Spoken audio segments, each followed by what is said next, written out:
John Kincade, Andrew Salciunas. This is Kincade and Salciunas, 97.5 The Fanatic and 97.5thefanatic.com. We're officially past the midway point, Johnny. It is a Thursday morning, which means the butterflies are starting to flap their wings. We have reached the butterfly period of the week. That could be a good thing, and for some of you, that could be a bad thing. It is Kincade and Salciunas Championship Week, Johnny. 97.5 The Fanatic.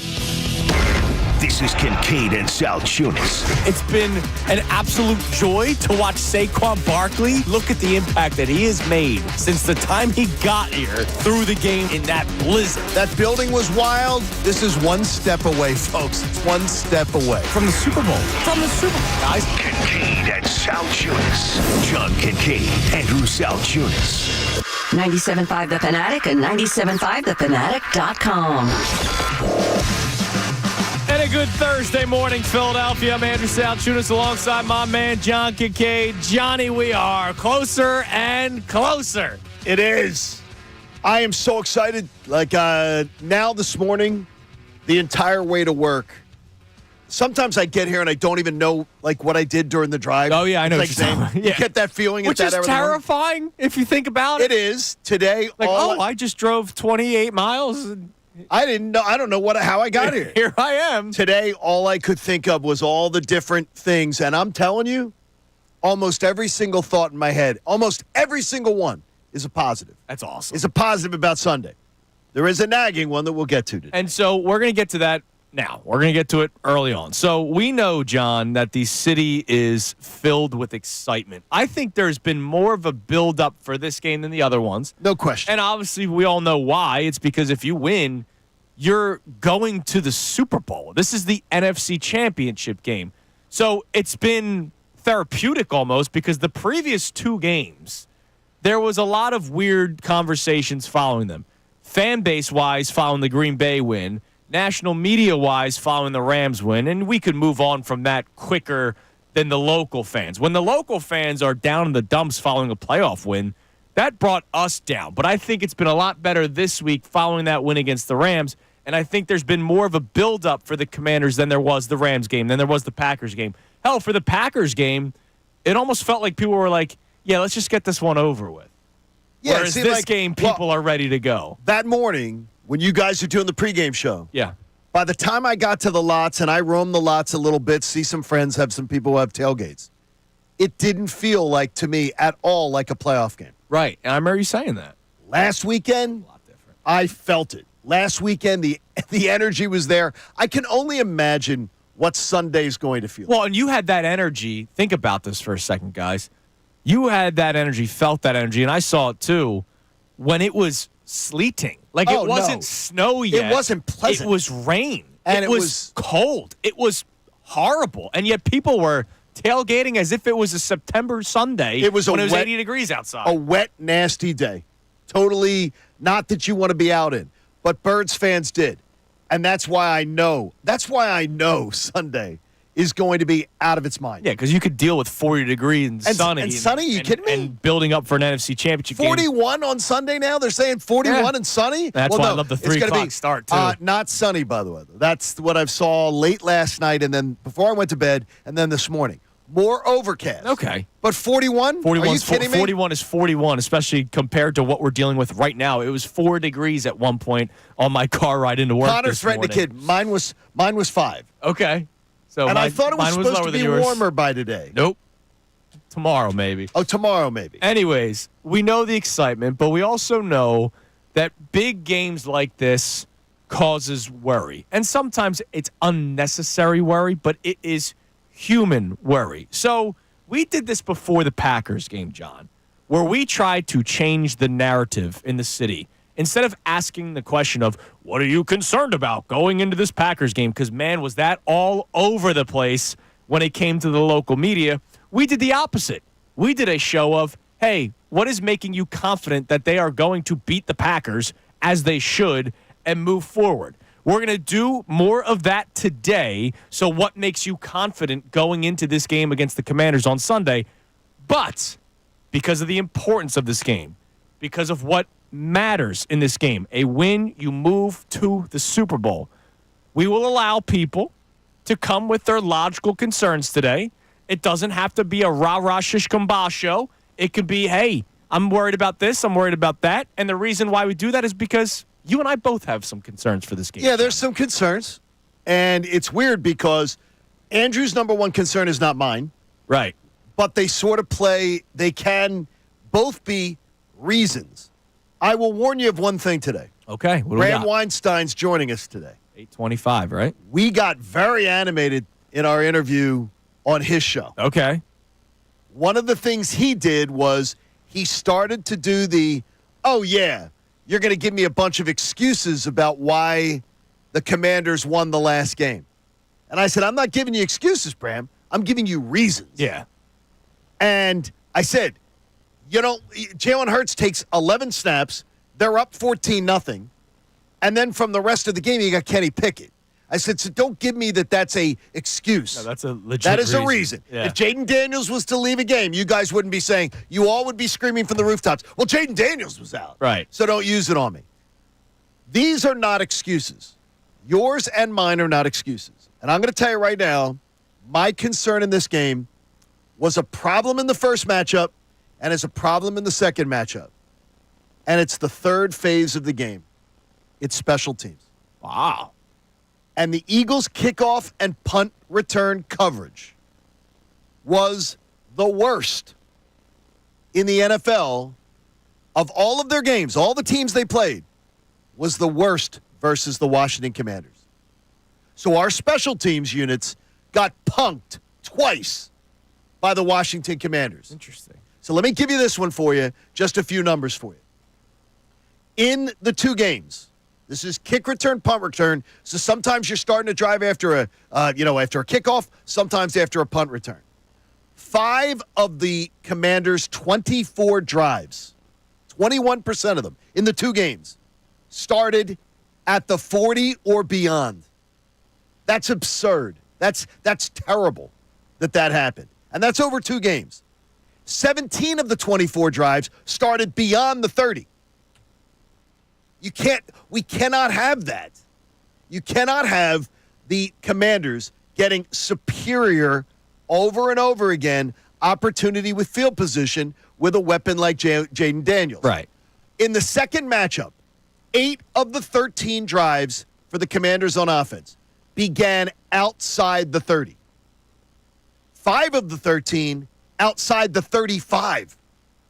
We can't be doing this, folks. And when 5 of the 24 drives have begun outside the 40, I don't know what's going on with the kick coverage versus this team and the punt return coverage, what you're doing. But if you say this is not a big deal, remember one of the major reasons you lost Super Bowl 57. And it was the special teams breaking down at the worst possible moment. Now, the one retort somebody could give you is, well, if that's the biggest concern that I have, I still feel pretty good about my chances going into a game. No. Right? You and I both feel very good about it. Yeah, they're winning. But what we saw in the Super Bowl a few years ago, and that's Patrick Mahomes and the Chiefs, a little bit different. But what we saw is a breakdown on special teams when you needed it most, put you in a position where you were screwed in the Super Bowl. So to me, since it happened in both games, this is my number one concern. I absolutely believe the Eagles are winning on Sunday. But if you tell me what would be my nagging thought, this is one of them, putting Jaden Daniels on shorter field. And I think that's a very logical concern to have. So today we're going to talk it out. If you have concerns, let's talk it out. But we also want you to answer the question, because this isn't just going to be a negative Nancy show. No, not at all. What are you confident in going into this game? Because we have a million of those. John's got one nagging concern. I have one nagging concern. Very confident about literally everything else. So I'm not going to let this one nagging concern ruin my excitement and joy this week leading up to the NFC Championship game. But my concern is obviously about Jalen Hurts and the mobility. Now, John Kincade told me he has some information on the mobility. I got a lot to say. So coming up next, what are the birdies saying to Johnny Journalist? I'll explain to you why I'm concerned about the mobility. Jalen Hurts himself spoke about it, so you'll hear from Jalen Hurts next. But what are the birdies telling Johnny Journalist about Jalen's knee? And Connor may have been right about something on Sunday. That's a first. How about that? I'm going to tell. Wow. Find Chalk out may have been right about something. Find out next. Kincade Salciunas, 97.5 The Fanatic. Mike Missanelli. They're going to beat the Commanders. They're better than.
of Kincade.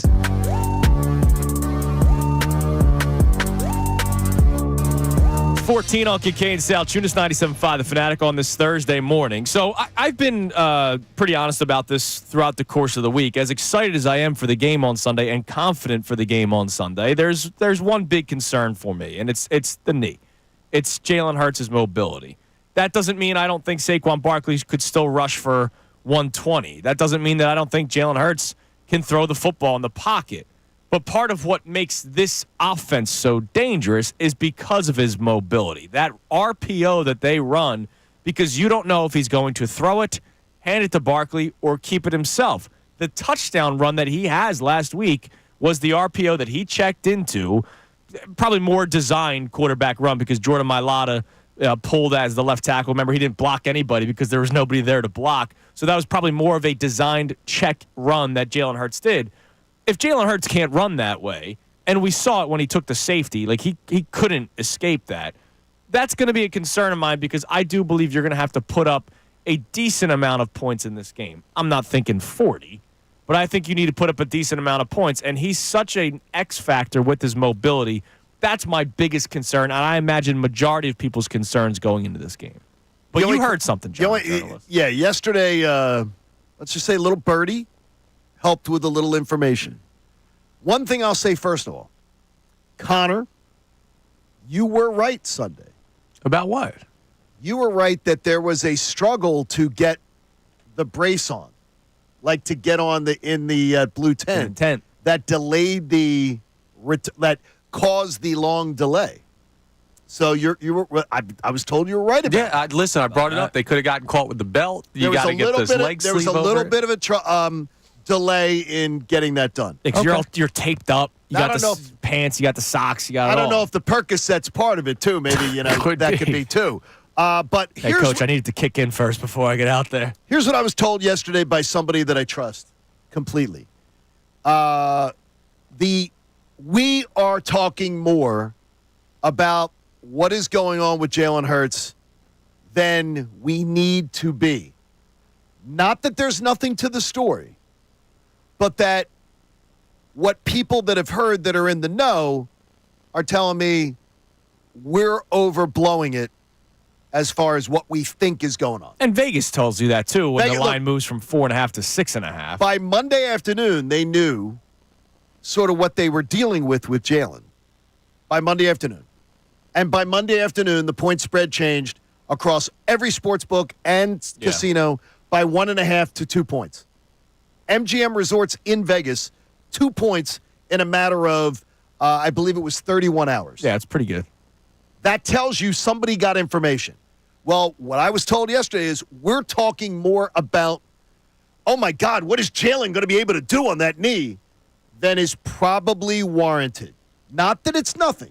Right. Now, I'm not saying that there's nothing to it, but that it's being talked about more than it probably needs to be. Okay, and I love hearing that. My one thing and I trust this source completely 100%. Okay. My one thing that I'll say back is that's amazing news. Amazing news. But let's face it, if it's like just a sprain, one cut, and then all of a sudden the knee feels a certain type of way, maybe he's not as explosive. He had a 49-yard touchdown run last week. Maybe he can't break it for 49. Not that he needs to run 49 yards any time for them to score a touchdown, but you will get what I'm saying. Like that explosiveness that he has, maybe it's not as much on Sunday. You're absolutely right. Like, Jaden Daniels is an explosive runner. And when the Eagles played Jaden Daniels the first time, he had the bad ribs, and he was sort of having that burn. I broke ribs once, but I don't remember. I don't remember the sensation. It stinks. But he's running, and it would you get that wheezing, sort of like sharp pains and stuff. Jaden Daniels is going to be at his best on Sunday. Jalen Hurts will not be, but we're talking about it bigger than it is, according to what I was told yesterday. All right, well, coming up next, you'll hear from Jalen Hurts himself because he spoke to the media yesterday, and obviously the very first question, rightfully so, was about his health. Absolutely. Not just the knee, but also the finger that he's been dealing with on his non-throwing hand. So hear from Jalen Hurts coming up next. And speaking of knee issue. You got one? Always. A.J. Brown spoke to the media yesterday, and he was asked about his health. So you'll hear from A.J. Brown and also his play.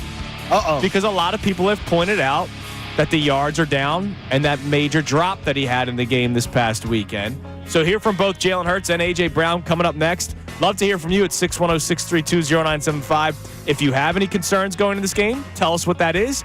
Or if you want to go with the positive and what makes you so confident about Sunday, tell us that, because we got loads of them. It's Kincade Salciunas, 97.5, The Fanatic. Fanatic Sports Eagles update. Some Eagles injury updates. I'm Connor Thomas, and this update is brought to you by Polestar Princeton and Polestar Philadelphia. Lease a Polestar 3 starting for $599 per month. And at Volvo Cars Princeton, get $5,000 off any new 2024 Volvo in stock. We got the first injury report of the week for the Eagles yesterday ahead of the NFC Championship game. It was an estimation based on a walkthrough, but Jalen Hurts and Quinyon Mitchell both were listed as limited. Hurts talked about the injuries a little more candidly yesterday. I've just been progressing, taking it a day at a time. Was able to participate today and be involved in stuff, so just taking it a day at a time. Feel like you're still on track to play Sunday? Yeah. So, Jalen Hurts, you heard it from him. Still on track to play on Sunday. We'll have to keep an eye on two other names, as Dallas Goedert with an ankle and Cam Jurgens with a back were listed as did not practice, but again, an estimation. Sunday, 3 p.m. at Lincoln Financial Field is the setup for the game versus the Commanders with a trip to the Super Bowl on the line. Flyers will be up at the Garden tonight, taking on the Rangers, 7 p.m. That game will be live here on 97.5 The Fanatic. We'll talk to Bram Weinstein coming up at 8:25, the voice of the Commanders, and Kevin Nagandi at 8:55. This update is also brought to you by Mercedes-Benz. At Mercedes-Benz, there's a reason they go the extra mile, from testing their vehicles to creating AI that can anticipate your needs on the road, that they demand that every car is worthy of their star because it's Mercedes-Benz. I'm Connor Thomas for the home of the 76ers and Flyers, 97.5 The Fanatic. Bill Colarulo.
627 on Kincade and Salciunas on this Thursday morning, 97.5 The Fanatic.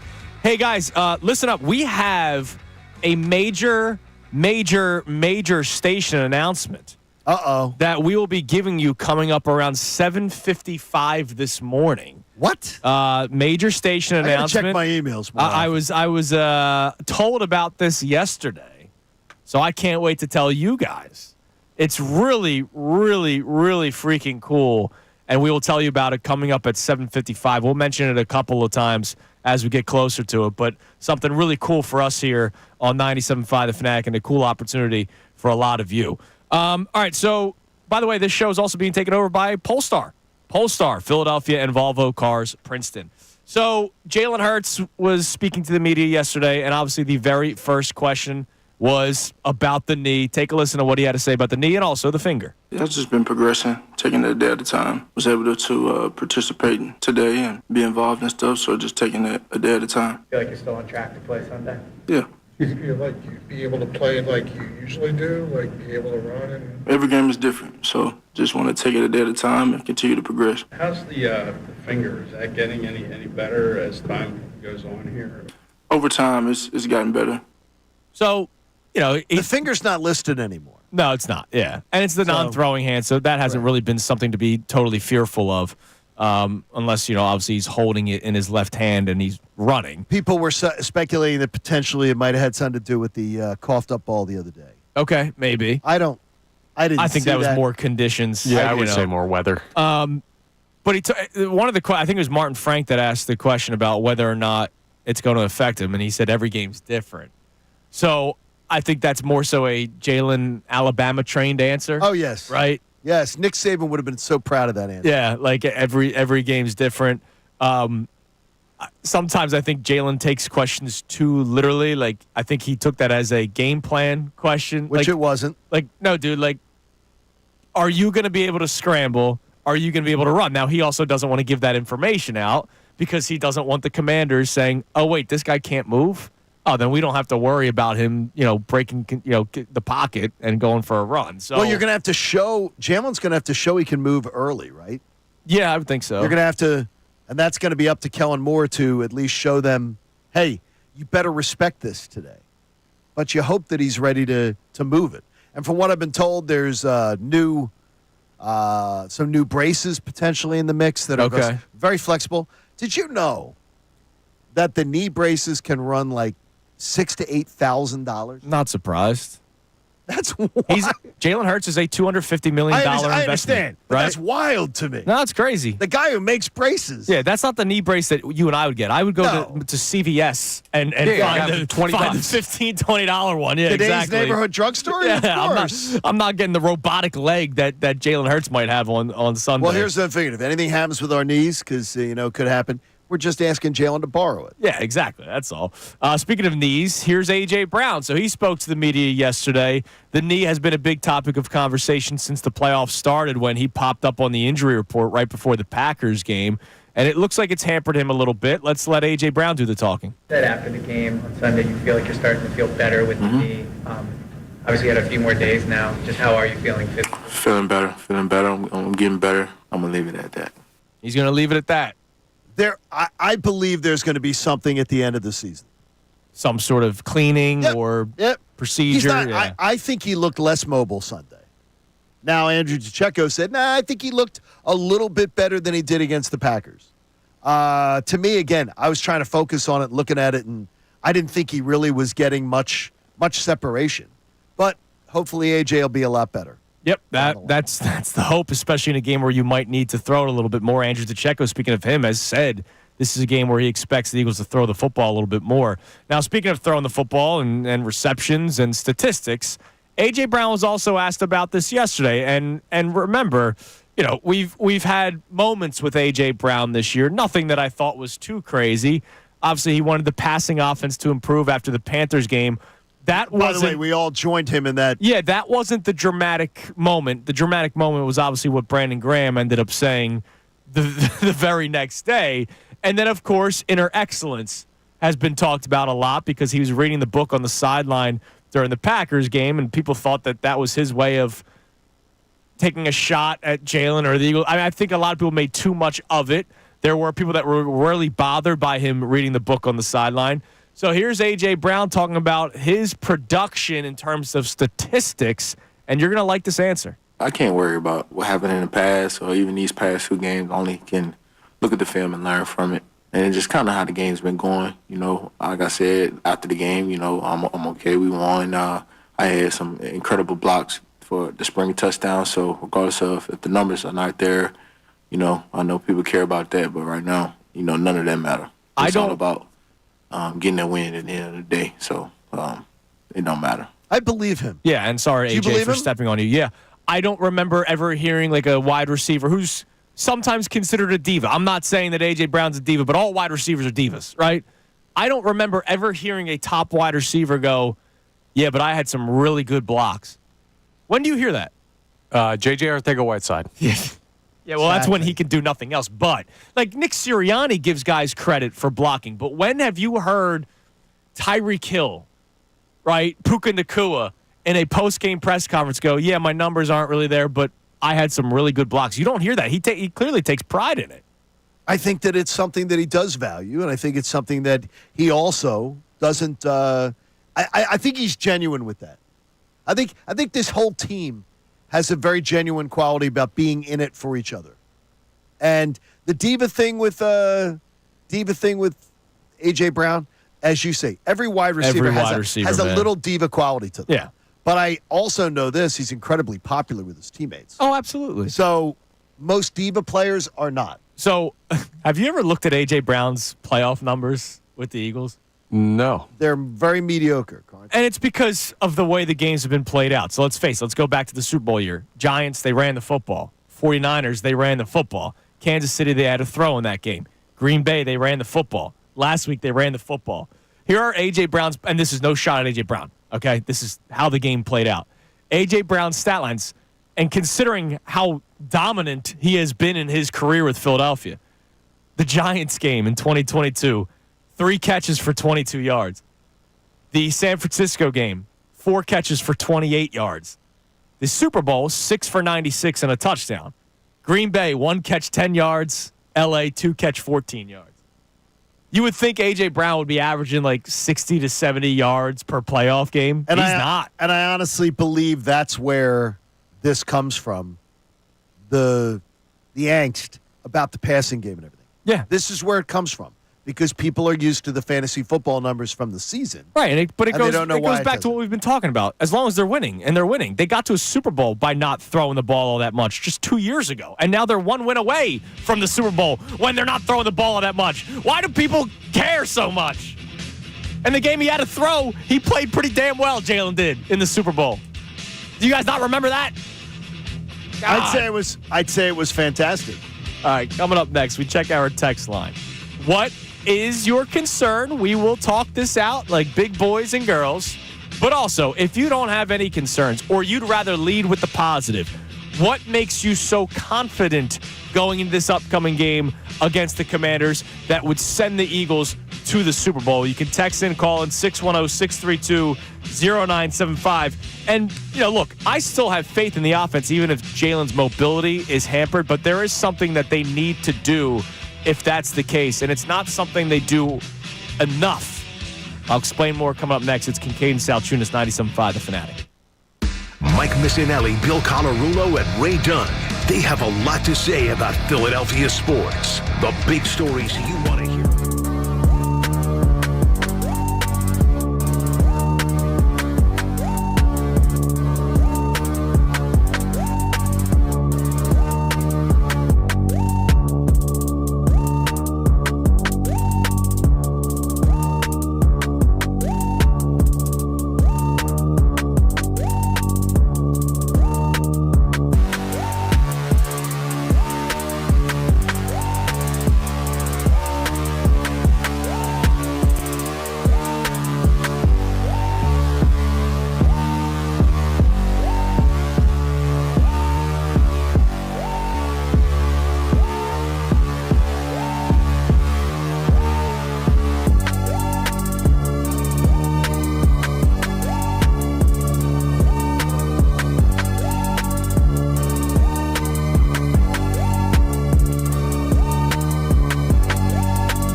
Kincade Salciunas, 97.5 The Fanatic. We'll check our text line for the first time coming up in a little bit. You can text and call in 610-632-0975. What is your concern going into this game? But we're not just going to do that. We're doing that because it's butterfly time, right? It is the Thursday before the NFC Championship game. So you're feeling it. Yeah, so people have legitimate concerns. At least I hope they're legitimate concerns. You can express them to us. But also, what are you confident about going into this game? So let me read you a couple of tweets before we get to our text line. And I do want to say something about the Eagles' offensive game plan on Sunday. I know you have something as well that we'll get to later on this hour. Tim Sullivan checks in. The veterans know what it takes to win. The young players don't know anything other than winning. This team seems different from others of the past few years. Talented, hungry, deadly. They can win in a number of ways. They have attitude. They'll want to shut up Washington and its fans. I love that. By the way, I'm finding out this week that the Commanders fans might be one of the dumbest fan bases I've ever seen. Okay, now let's not start a war here. What's come this on, dude, about? It's the NFC Championship What's game. this about? No, It's already war. Dude, it's No. I'm going to just say it is. I've been down 2 trips to Washington since I've been home. I think they got to. I feel terrible for those people that they've gone through what they've gone through. That with that franchise. Yeah. I mean, it's been bad for a long time. You're going to feel worse on Sunday. I don't feel like them like I feel the Cowboys. No, I understand that, but I follow a lot of the Eagles Twitter people, like Real Mama Eagle, right? Okay. And the amount of tweets that have been popping up on the algorithm now, there are Commanders fans that think they're taking over the link, which that's stupidity. They don't. Wait a minute. Let's get this straight. Commander fans, they don't even take over their own building. Well, exactly. When they play the Eagles, Exactly. we run their stadium. Yeah. We have helped them be able to afford office staff. Yeah. Because we know that Josh Harris is probably not, maybe caring about us as much. He's more worried about his darling Commanders. I also saw a tweet from a Commanders fan, like one of the people that likes to put out content. Saying what?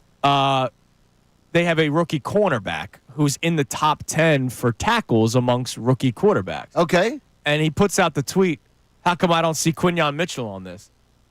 As if corners making tackles is a good thing. And as if how often is their rookie corner targeted compared to Quinyon? And when Who they literally are people avoid. when they are targeted, odds are if he's making tackles, that means he's allowing the reception. Correct. And then having to tackle the player, in which Quinyon Mitchell just does not allow the reception. Why is somebody flexing over that? I'm finding out that Commanders fans are not that bright. So, yeah, I'll go to war with them. Okay, you're going to try a war. One more tweet, and this makes me sad. And I also question this person's mentality. Fox 1 has checked in. All right. I'm too superstitious to listen to Kincade and Salciunas because we are so confident. He's superstitious. He doesn't even want to listen to us. Okay, here's what I would say, and we appreciate him that he does listen whenever he does. What I would say is... He listens when it's bad, apparently. What I would say is, did you listen 2 weeks ago, going into the Packers game when I told you... Maybe not. Did you listen last week, going into the Rams game? Maybe not, and maybe that's why he believes they're winning. Okay. Well, I would just suggest to you, I feel just as good about the Eagles winning as I did the last 2 weeks.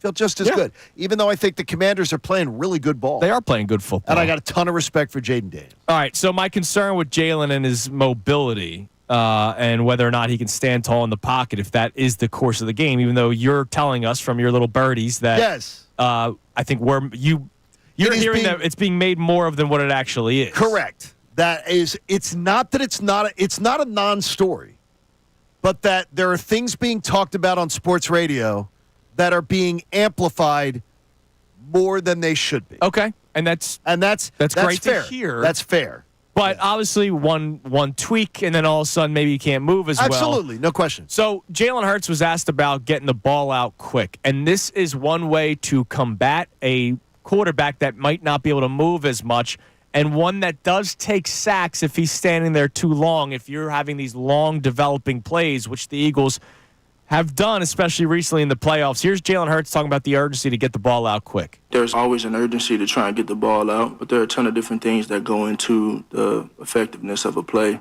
And so I think all 11 just have to be on the same page when we're doing that, what our MO is and what we're trying to accomplish in certain moments, and everybody being on the same page. And I know I always take the brunt of that, and I own that. And so I'll try and control what I can in everything and be better so we can win, which we did But, keep progressing. You can also control it by the game plan. Kellen Moore can control it by calling plays in which you are getting the ball out quick.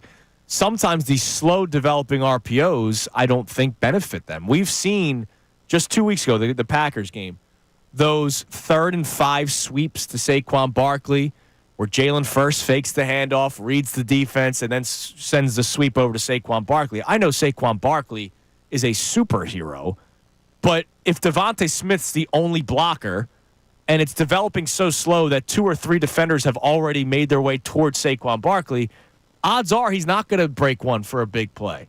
You can develop a game plan in which you're getting the ball out quick. And you can also develop a game plan where I think run it more.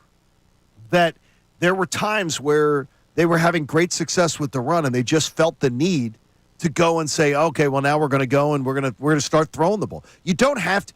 I'm a big believer in that. It is keep the ball away, but also too is that until somebody tells you they can stop something, right? Why are you not doing it? And by the way, you can do it with Gainwell too. Yes, you can.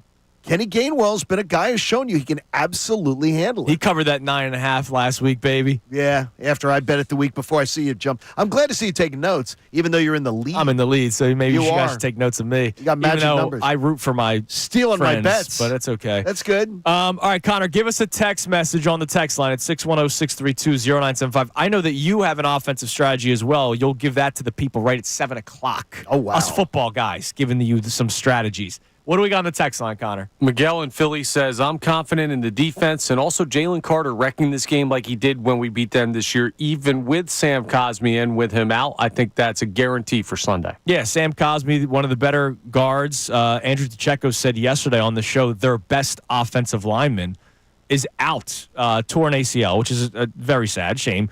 But look, it's football. And so he's now out in a game where controlling the ball, time of possession might be key for both teams. And if their ground game's not working, we already know how good this Eagles defense is against the rush. If Jalen Carter can be a menace on Sunday against a young quarterback like Jaden Daniels, I mean, jeez. Well, I don't understand. Cosby couldn't handle. He couldn't handle at all. Yeah. Jalen Carter tossed him around like a rag doll. Now add a backup. And now you put a backup in there? I'm telling you, Jaden Daniels better have the insurance card on the hip. Yeah. And quarterbacks don't like that pressure up the middle. Maybe $40 for his copay.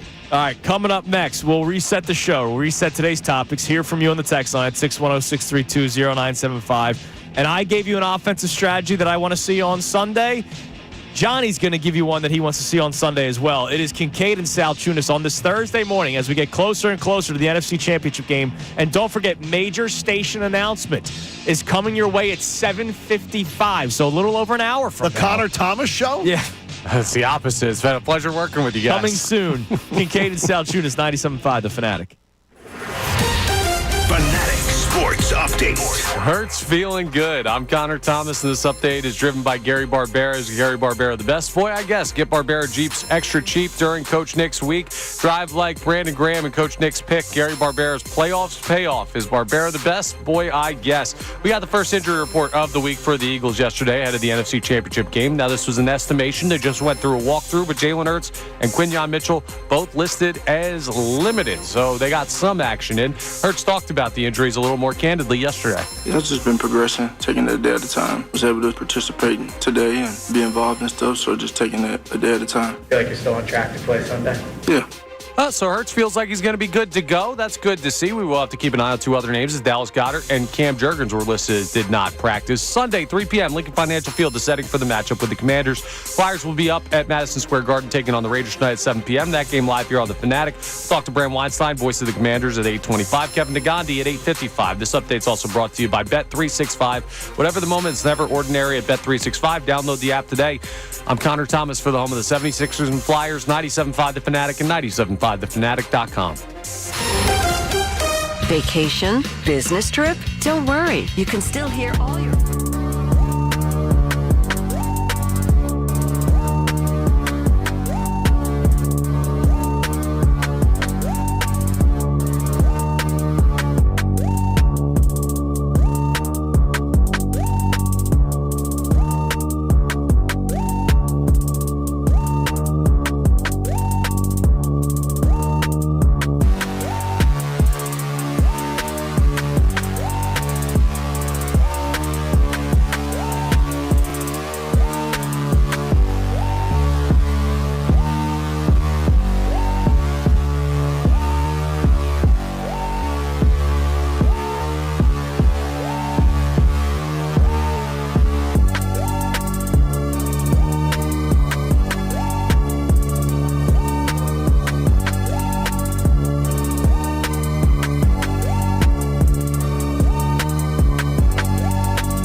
Salciunas, 97.5 The Fanatic. As I mentioned a couple times to you today, major station announcement coming up at 7:55. So 1 hour from now, you will hear the major station announcement, which is pretty freaking cool. All right, but here's what we're talking about today. And Johnny's going to give his offensive strategy coming up at 7 o'clock, which I'm looking forward to hearing.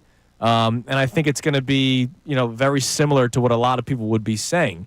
But let's check the text line again at 610-632-0975. Our main topic today, if you're just tuning in, we are allowing, because just a couple weeks ago, we wanted nothing but confidence. We are allowing, if you have a concern, to address it, and we will try to talk it out with you. But we are also asking the question, what is making you so confident going into this game? Because we don't want this show to just be, why could they lose? This show is also about why they could, should, and for some of us, will win on Sunday. So let's talk about both. You can text in, call in, 610-632-0975. I believe we're getting more confidence than any sort of concern. At least that's the sense that I've been getting throughout the course of the week. I think it does, yeah. Yeah, throughout the course of the week. But I think it's been a very confident week. But butterflies are butterflies. When they start hitting you, you start getting a little concerned, or you talk yourself into a concern, and maybe you just need to talk it out with somebody, and that's what we're here for. So what do we have on the text line, Connor? No, you want to hear confidence. All right. No name on this text, but they say, my only concern for Sunday is having our best performance before we play in the Super Bowl. It's a fine line because we have to win this one to get to that one. So how about our A game on Sunday and A-plus game in New Orleans? Hey, didn't we talk about this yesterday? We did, I believe. Yeah, or just expect A-plus in both games. Like, I get what they're saying, the come down the next week. Like, the Commanders put up how many points? 45 against the Lions. Like, do you expect them to put up 40 points again on Sunday? Absolutely not. What's funny is that, and I took someone to task for it this morning already on social media. Why is the Eagles defense not being talked about in this game? I don't know, dude. Why is the Eagles, you have the number one defense in football. Yeah. You have the number one defense left in this playoffs. And for some reason, the obsession this week is to talk about how are the Eagles going to be able to offensively be able to keep up with the Commanders.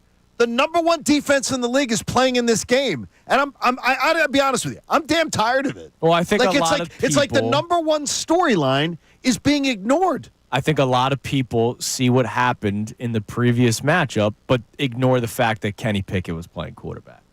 Like, I think people remember that the defense did get beat in that fourth quarter to the tune of 22 points. And again, as we say, there were 11 snaps for Jalen Hurts. They were up 14-0. They were up 14-0. Yeah. And forced turnovers. And at that point, all the forced turnovers that happened even after Jalen left. 5 total in the game. Okay? Jalen Hurts is in that game. Ball control is much easier than with Kenny Pickett. For God's sakes. And Jalen Hurts, no matter what you think of him as a passer, is better than Kenny Pickett. Right. For God's sakes. Why is the burying the lead of the best defense in the NFL playing in this game? It's like, how are you going to keep up scoring with the Commanders? Excuse me? Oh, people do it all the time. The story should be, how is the Commanders' really fun offense going to be able to exploit the best defense in the NFL? Well, how many times that should be the number one story. How many times did we hear at some point this season, oh, well, this team is top 10 in rushing defense, so maybe you shouldn't run the football as much? To which we would say, yeah, but the Eagles are number one in rushing offense. So it should be, how does that defense stop this offense, instead of should the Eagles change up their game plan? But that's what happens all the time. It's always what – we had this conversation earlier in the year. It's actually funny. We had this conversation, I think there was 3 or 4 games left in the regular season. And it was, why does it always seem like we talk about what could go wrong for the Eagles and not other teams? And remember, we brought up the Lions a lot that day saying, hey, do you know how many injuries that they are dealing with? At some point, it could go wrong for them that they can no longer overcome it. What happened this past weekend? That defense could not overcome the amount of injuries that they sustained all season long. And Jared Goff had one of his performances. He doesn't do this every week, but every once in a while he has the blow-up game. And he blew up this past Sunday with 3 interceptions. We always focus on what could go wrong for the Eagles and never what could go wrong. Well, sometimes what could go right or what could go wrong for other teams. Like, everybody's worried about Jaden Daniels right now. I'm going to ask you a question later on the show that we'll discuss. Could his age come into play? He's a young quarterback. He's a rookie. What if the moment does get too big for him? I don't know. It could be a possibility. But instead, we always focus on what could go wrong for the Eagles. That's why, John. And that to me does not make sense. That just is. It's what. How about this? That's the narrative that I refuse to even contemplate. Damn right.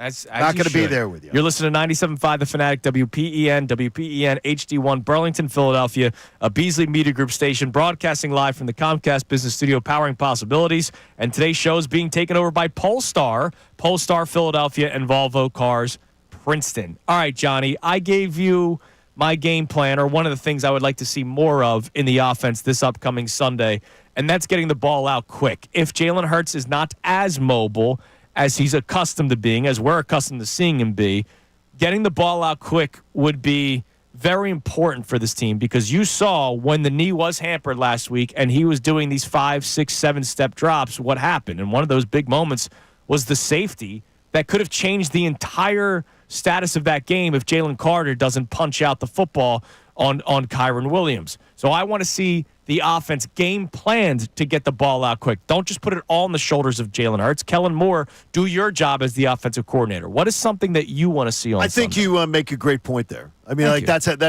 something that they absolutely have to do. But here's what I want to know. I'm going to ask you a few questions just to set it up. Love that. Do the Eagles have a better offensive line than Detroit? Yes. Well, I would say yes, but it's very close. Very close. It's razor thin. Okay, it's razor thin. Do the Eagles have a better running back or comparable running back to Detroit? Yes. Okay. Yeah, they're very good. They're very good too. No, though. but I think Jameer Gibbs is a beast. He's a beast. He's not Barkley. No, he's not Saquon. But he's not Saquon Barkley. Right. Absolutely. Saquon Barkley. But those guys are still great. They're very good. Those guys are still great. Okay, now we get down to this. We're worried about Jalen Hurts being the real threat to run. Mm-hmm. Is Jared Goff a threat to run? No. What did Detroit just do 5 days ago, 6 days ago? They ran it down their freaking throats. Yeah. With a great offensive line like the Eagles have, with great running back like the Eagles have, and the Eagles have a quarterback, even if he's slightly hampered, is more of a threat to run than Jared Goff is. And he's more careful with the football. What did Detroit do? They were not afraid to just say, hand off to our running back, even out of an I formation, under center, hand it off to a running back, let him blow through. Let the offensive line do their job and do it. There is zero reason, even if Jalen was banged up, then you can do what Detroit did. And I trust Jalen Hurts to throw the ball against this Washington defense much, much more than Jared Goff. Yeah. Jared Goff, again, the other night, in 41 minutes of action, had 3 times as many interceptions as Jalen Hurts has had since the bye week. He has, in one game this year, in 52 minutes of action, he had 5 interceptions, which Jalen did all season. I trust Jalen Hurts to execute this game plan. You don't have to overthink things. If you're Kellen Moore, there's no reason to overthink this. I saw Detroit's offensive line, boom, win it, bust holes, running backs, run it. And their quarterback was no threat to run. So I don't understand why it's like, well, if Jalen can't run, Washington's going to be able to shut down Saquon Barkley. I would say to you, bull. There is no data to show, oh, yeah, that's what they're going to be able to do. They were able to shut down Saquon a bit in the first matchup because Kenny Pickett was back there. Yeah. Not because they're not shutting him down if Jalen's there. It's ridiculous. It's ridiculous. And I'll even say this. I don't think the Lions ran the ball enough this past weekend. Really? Jameer Gibbs was 14 carries for 105 yards. Now, here's the problem, and this was a Dan Campbell issue. I know that they love the duo of Montgomery and Gibbs. What are they, Sonic and Knuckles? And Knuckles, yeah. Sonic and Knuckles. Jameer Gibbs is Sonic. David Montgomery is Knuckles. David Montgomery was not as effective because of the injury. And the guy had a pretty severe injury that he came back a little quick for. He had 7 carries for 28 yards. That's 4 yards per carry. But Jameer Gibbs was 14 for 105. That's 7.5. I think that was Dan Campbell doing the whole, well, this is what got us here, so we're going to stick with it. Even though in the previous playoff game, it was the previous couple of weeks before the playoffs started, it was all Jameer Gibbs. Oh, it was? I think they overthought it this past week. Yeah, Saquon Barkley is Sonic and Knuckles by himself. Yeah, There's exactly. no overthinking this. There was no need to take the ball out of the hands of Jahmyr Gibbs to give David Montgomery carries. There just wasn't. I think that they, again, Dan Campbell, I think, gets in his own way. Yeah.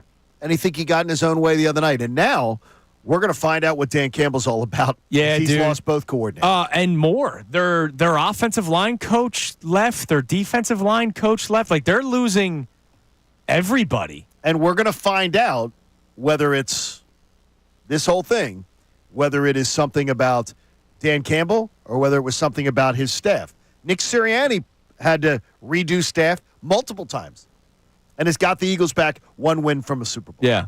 By the way, it was Terrell Williams, the D-line coach, left. He's the Patriots' new defensive coordinator. And Hank Fraley, remember, was getting interviewed for offensive coordinator jobs. He was their offensive line coach. Like, they're Jeff Stoutland, right? And you know how good the line's offensive line was. Yeah, it's going to be interesting to keep an eye on. All right, let's go to the phone. Let's go to Seth in Philly. What up, Seth? Hi, Seth. Hey, what's going on, fellas? How you doing, brother? John, I couldn't agree with you more, John. The narrative should be this defense. I couldn't agree with you more. The narrative should be this defense. I don't understand. Like, Seth, why would that not be the lead? The best by the way, the best unit left in the whole playoffs with 4 teams is the Eagles' defense. That's the best of all 4 teams, offense, defense. The Eagles have the best unit left. And we're talking about, wow, can the Eagles keep up scoring with Washington? What the hell's that about? with a rookie. With the rookie. Well, he's been Washington. Wait a minute, though. He's been the greatest he's been greatest amazing, rookie ever. Greatest rookie ever. No doubt. But Washington is not putting up 31 points in the first half against this Eagles defense. I'm sorry. Yeah, that's I'll go one step further, Seth. I don't think they're putting up 31 points over the course of the game. Like, this Eagles defense is that good. Look, Washington will score. Thanks for the call, Seth. Washington will score. It's not going to be like the Rams scoring, a touchdown and having a chance at the very end. I believe Washington will score over the course of the game. There's probably going to be points scored in every quarter on Sunday. Washington is playing the best ball of any team the Eagles have faced in a while. But I'm not expecting them to score 31 points. Like, the Eagles, when has the Eagles defense allowed that other than Tampa, when that game was a mess offensively and they just kept on having to go back out there? And the last time they played the Commanders, when Jalen Hurts got hurt. When does that happen with this Eagles defense? It doesn't. All right. We'll continue the discussion today. You can climb in on the text line, 610-632-0975. But also, don't do it. Don't do it. Don't do it. Don't do it. That's your tease, John. Drugs, kids. Don't do them. it. And if you have already done it, why? I'll tell you exactly what next. It's Kincade Salciunas on this Thursday morning, 97.5 The Fanatic. Tyrone Johnson, Ricky Vitalico, and Silvana Kelleher. The best.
12 here on Kincade Salciunas, 97.5 The Fanatic. Once more, major station announcement coming up at 7:55. Very excited for this. It's going to be really cool. 7:55, very specific. I like that. Yeah, right before the 8 o'clock hour. No, baby. I like it. I'm not criticizing. I like it. Well, we're really excited for this. It's really cool for the station. It's a cool opportunity for a lot of you Eagles fans out there. Speaking of Eagles fans, we need to have a talk. Okay. We'll get back to our conversation about the upcoming game. That's funny as we text messages. We have a different thing we got to talk to the fan base about too, but I like this one very much. So, I was appalled when I saw something yesterday. What'd you see? And then I was even more Connor's appalled. Instagram? No. Oh. I stay away from that. I was even more appalled when I saw how quickly it sold out. Oh, no. The Philadelphia Eagles sold. I can't say are selling because they're already sold out. The Eagles sold snow from this past game. Saquon Barkley setting the Eagles playoff record with 205 yards, their 28-22 win over the Rams. It looks like a pint of ice cream. They scooped up snow from somewhere. I don't even know if it was necessarily inside the end zone snow. Okay, sure. Oh, yeah, like Saquon ran through. Sure. Yeah. The Eagles sold snow $50 a pop. Okay. So you do whatever you want with your money. You know, that's you. I'm just going to tell you this. I put out a tweet last night. If you buy this, or if you did buy it, I can't be friends with you. I don't trust you as an individual, and I need to be able to trust my friends. If you're making poor financial decisions like that, we cannot be friends. Okay, we know people who make poor financial decisions all the time. Yeah. So what about this one is so offensive? What are you doing with this? Nothing. You put it in the freezer. And you do what with it? You look at it every once in a while when you go to get your Ben & Jerry's out. You say, that was a cool game. Now, is this the indoor? Like, I have the outside fridge/freezer, like the old one that is moved out into the garage when you buy the new one. Is that the garage freezer? Probably. Or is that indoor freezer? See, we are not. I'm not rich people like you. We do not. We do not have a garage freezer. This bad boy's ancient. Yeah, we do not have. My mom did. This bad boy's ancient. My mom had the spare fridge and the spare freezer. That's great work. Downstairs in the basement on South Malin Road. So, why is my question that somebody would buy it? And it's sold out. And I would imagine some people bought it and are going to try to flip it. How would you ship it?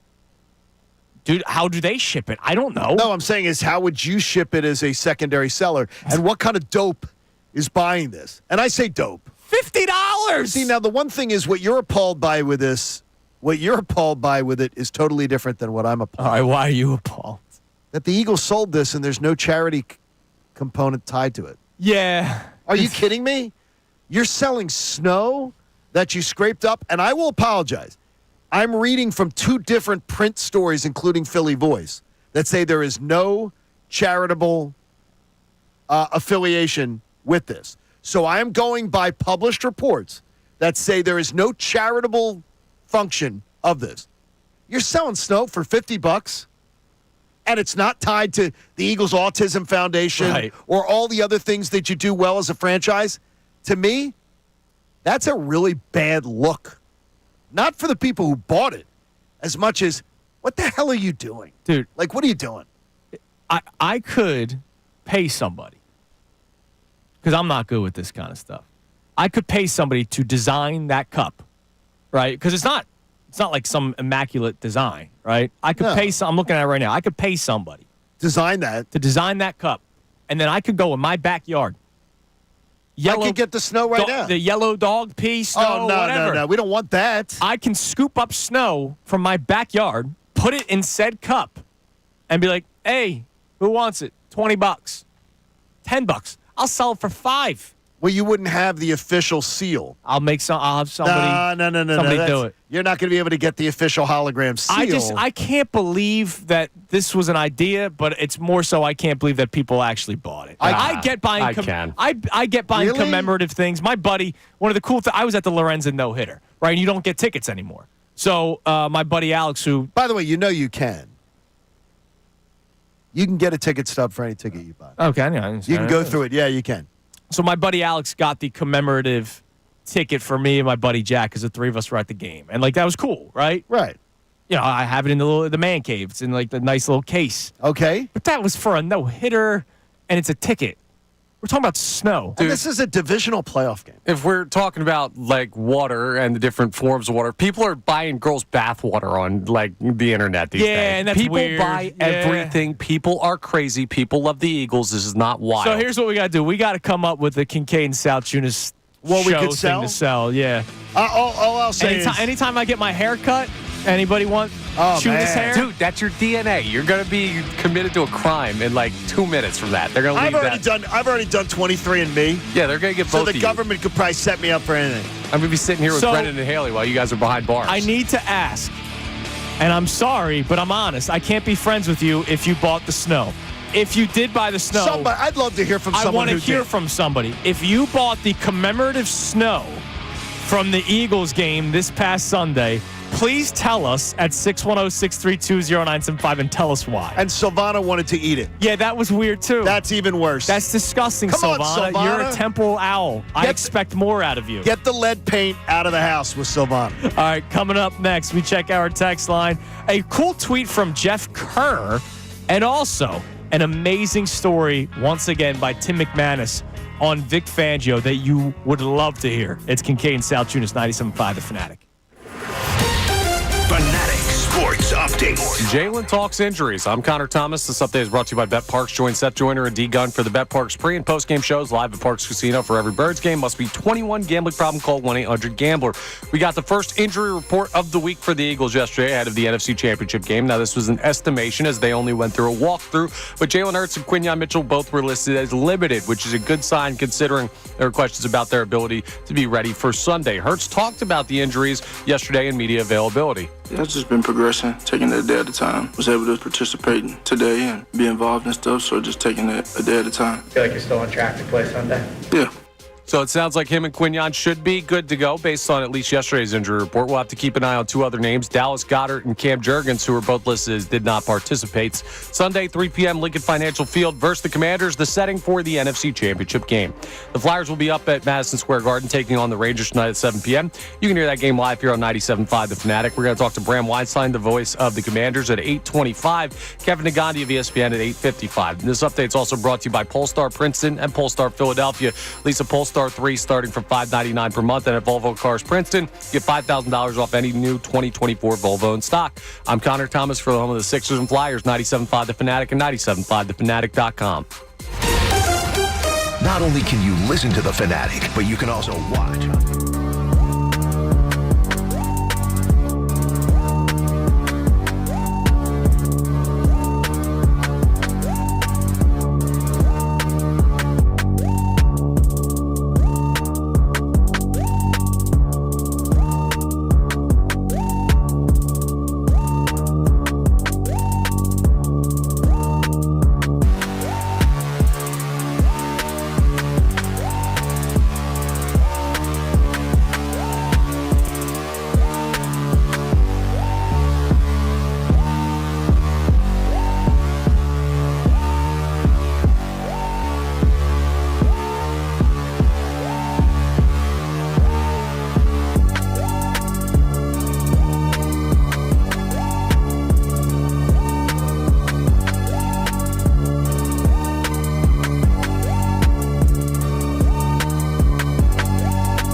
Salciunas 97.5 The Fanatic. 30 minutes from now, you'll hear a major station announcement, which we are very excited for.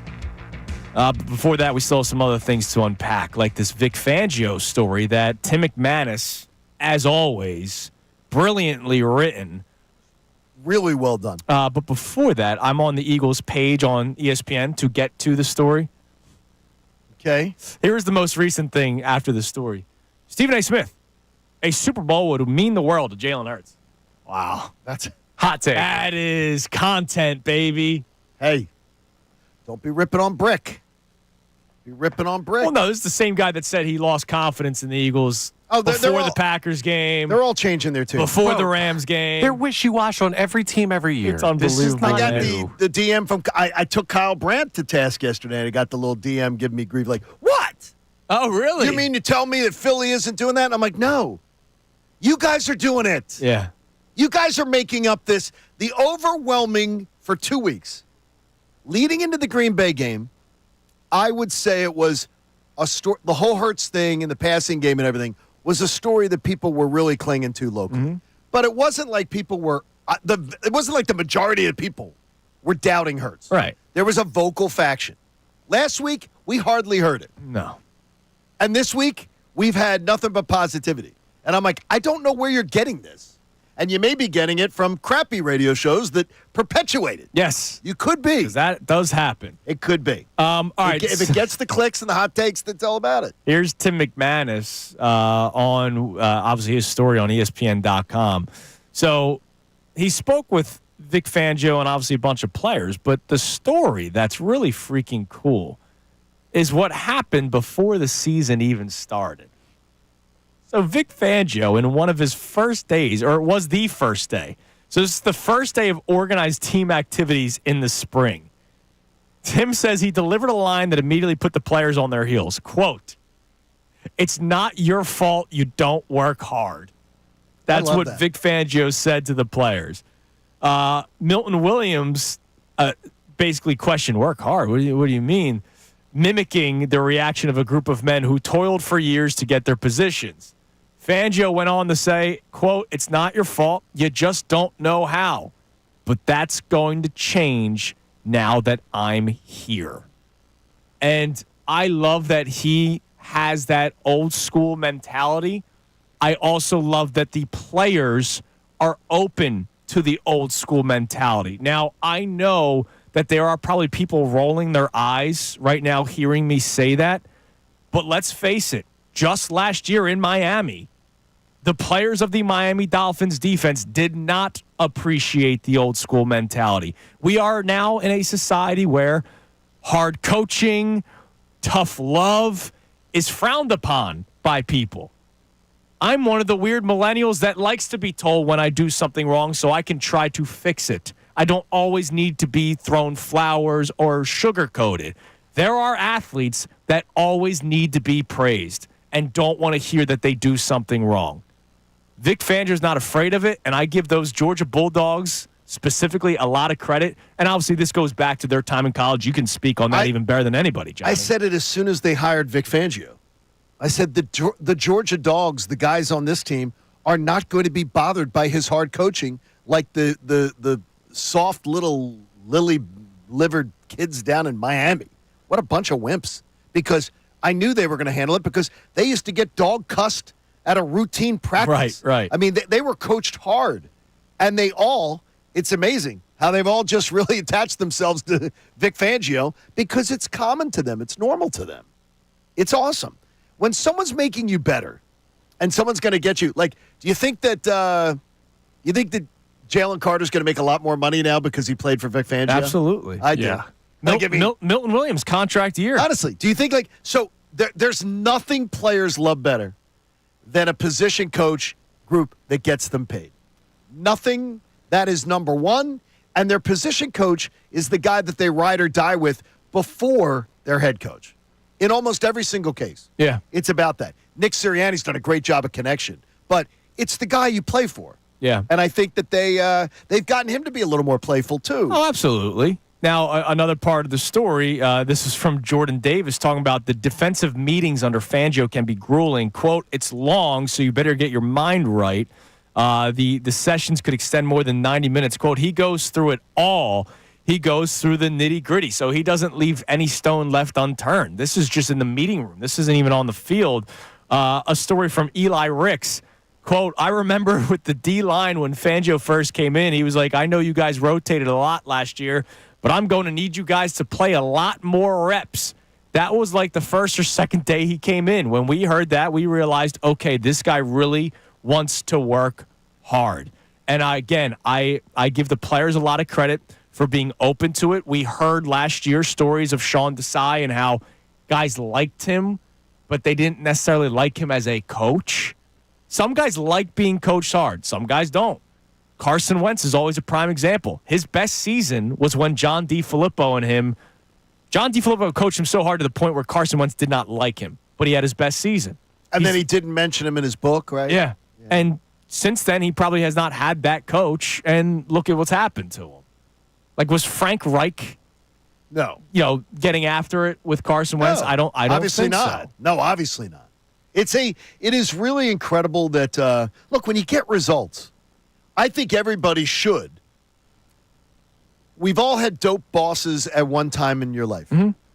But when you have a boss who comes in, first of all, with a pedigree, like a Vic Fangio, and then he comes in and you start to see results, if you're not buying in, that's on you. You're not buying in, then you're the dope. You're the problem then. Right. You're the bad guy in the office. And you should be gotten rid of. Yeah, but it's a tough thing to expect NFL athletes to have a guy walk in. Like, these NFL athletes have pride, have ego. Some of them have been in the league a long time. And for a guy to walk in and say, Daddy's home, we're doing stuff differently. Right. You've also got to respect the athletes for putting themselves in a position to learn. I give those guys a lot of credit, man, because it's both. It is both. And I know that people are rolling their eyes because, they're professional athletes. They get paid to play football. Like, they should work hard. Yes, they should. But there are some athletes, like Jalen Ramsey, who doesn't want to be told that he's doing something wrong because he goes, I'm a Super Bowl champion. I'm an all-pro. Jalen Ramsey, the leader of the veteran defensive kingpin in Miami. Yeah. Darius Slay in Philly. Darius Slay, bring it on. Jalen Ramsey, wah, wah, wah. Yeah, get away from There it is. Yeah. There it is. And then if the veteran guy is one of the biggest guys whining about it, then you're screwed. Yeah. At that point, it's just screwed. One more quote from the story. This was from Vic Fangio. People are not expecting as much out of players as we used to expect. The players are willing to work. Never had an issue with that, and they're still willing to work. But we, as the so-called adults in the room, need to push them. Now, not everybody's willing to work, Vic, but this team is willing to work, and you are the person that can push them. Again, Sean Desai doesn't seem like the person that was pushing. What do you mean not everybody's ready to work? Well, like Jalen Ramsey.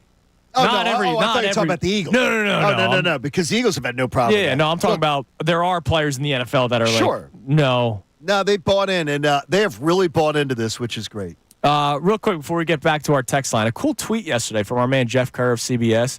So he spoke with Bill Cowher yesterday to preview the upcoming championship games. Obviously, Bill Cowher's still part of the CBS, right? CBS pregame, like that kind of stuff. Absolutely. And Bill Cowher said to Jeff Kerr that Jalen Carter should be the defensive player of the year. And that's really cool that somebody recognizes that, a true football guy like Bill Cowher. We'll see what ends up. Was he a finalist? He was not. Zach Bond was a finalist. Jalen Carter not being first team All-Pro was criminal. But I'm glad that somebody is giving his recognition. Bill Cowher's there on the set with Matt Ryan and J.J. Watt. Right. And supposedly a brilliant from Matt, like a brilliant guy to watch a game with. Oh, I imagine. Like picking stuff going, they're going to pick on this. I imagine. They're going to see this. See this? This is what's coming next. I imagine it. Smart guy. All right. Coming up next, I want to show some love to Eagles fans, Johnny. The ones who buy $50 snow? No.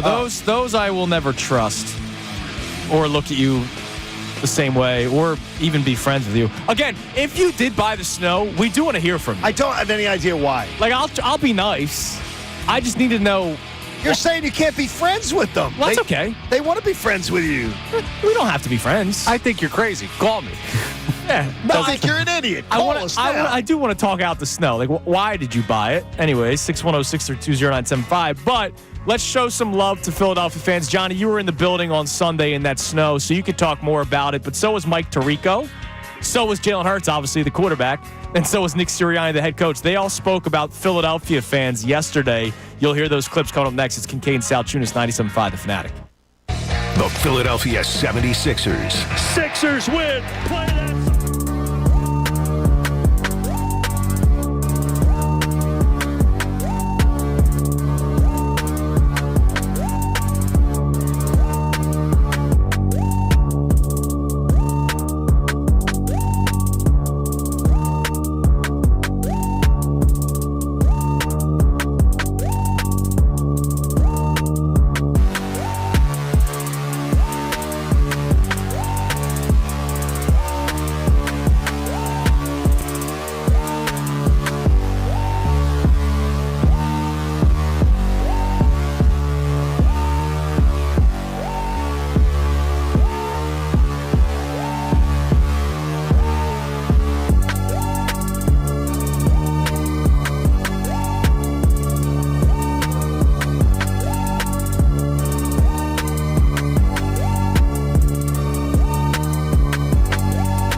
Kincade and Salciunas, 97.5 The Fanatic. Coming up in 15 minutes, we got a pretty big station announcement that we've been telling you about throughout the course of the show today that we're very excited for.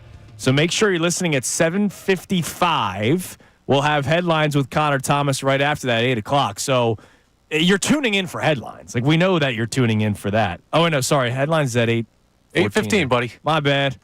What's going on with you Major today? station announcement You having a coming stroke? up at 7:55. Headlines are right before Bram Weinstein. Yes, at 8:25. It's almost like you planned The this voice out of the before Commanders. we came on the Who we're air. going to get after him today. You know, we definitely. It's not going to be should. as friendly this time. Enough of that crap. It's NFC Championship time, man. Yes. It's time to go to war. And like I said, I'm realizing this week that Commanders fans might be one of the dumbest fan bases I've ever seen. The way that they are acting on social media. Oh, my gosh. Literally bragging about their cornerbacks having more tackles than Quinyon Mitchell is a strange, not a flex. It's a strange flex. I think they're radioactive from all the trash that's been dumping on them in that stadium over the years. Could be, no, not trash. Poop. Poop, yes. Literally poop because poop pipe. they've had plumbing issues year in, year out with that stadium. Some would say that it's not the only team that the man owns where the fans have poop put on them all the time. Well, no, in fairness, the poop was before Josh Harris. Well, what was the owner's name? No, but they've still had poop. Who was the guy before Daniel Josh Snyder. Harris? Yeah, They've still had he was poop. a joke. A lot of poop. It's a problem there. Strange. Yeah, definitely strange. All right, let's show some love to Eagles fans.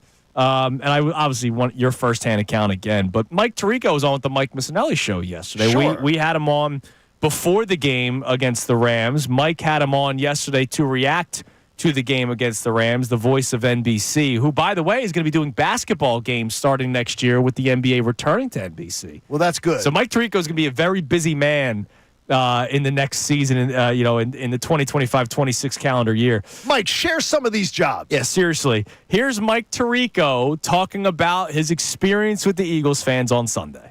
Philly sports fans are everything as a person in this industry you want. They are educated, passionate, loyal. And it's everything you want in a series of fans. And I love how that energy is in every building that you do a Philadelphia game in, especially for the Eagles and the Link. And, man, it's fun.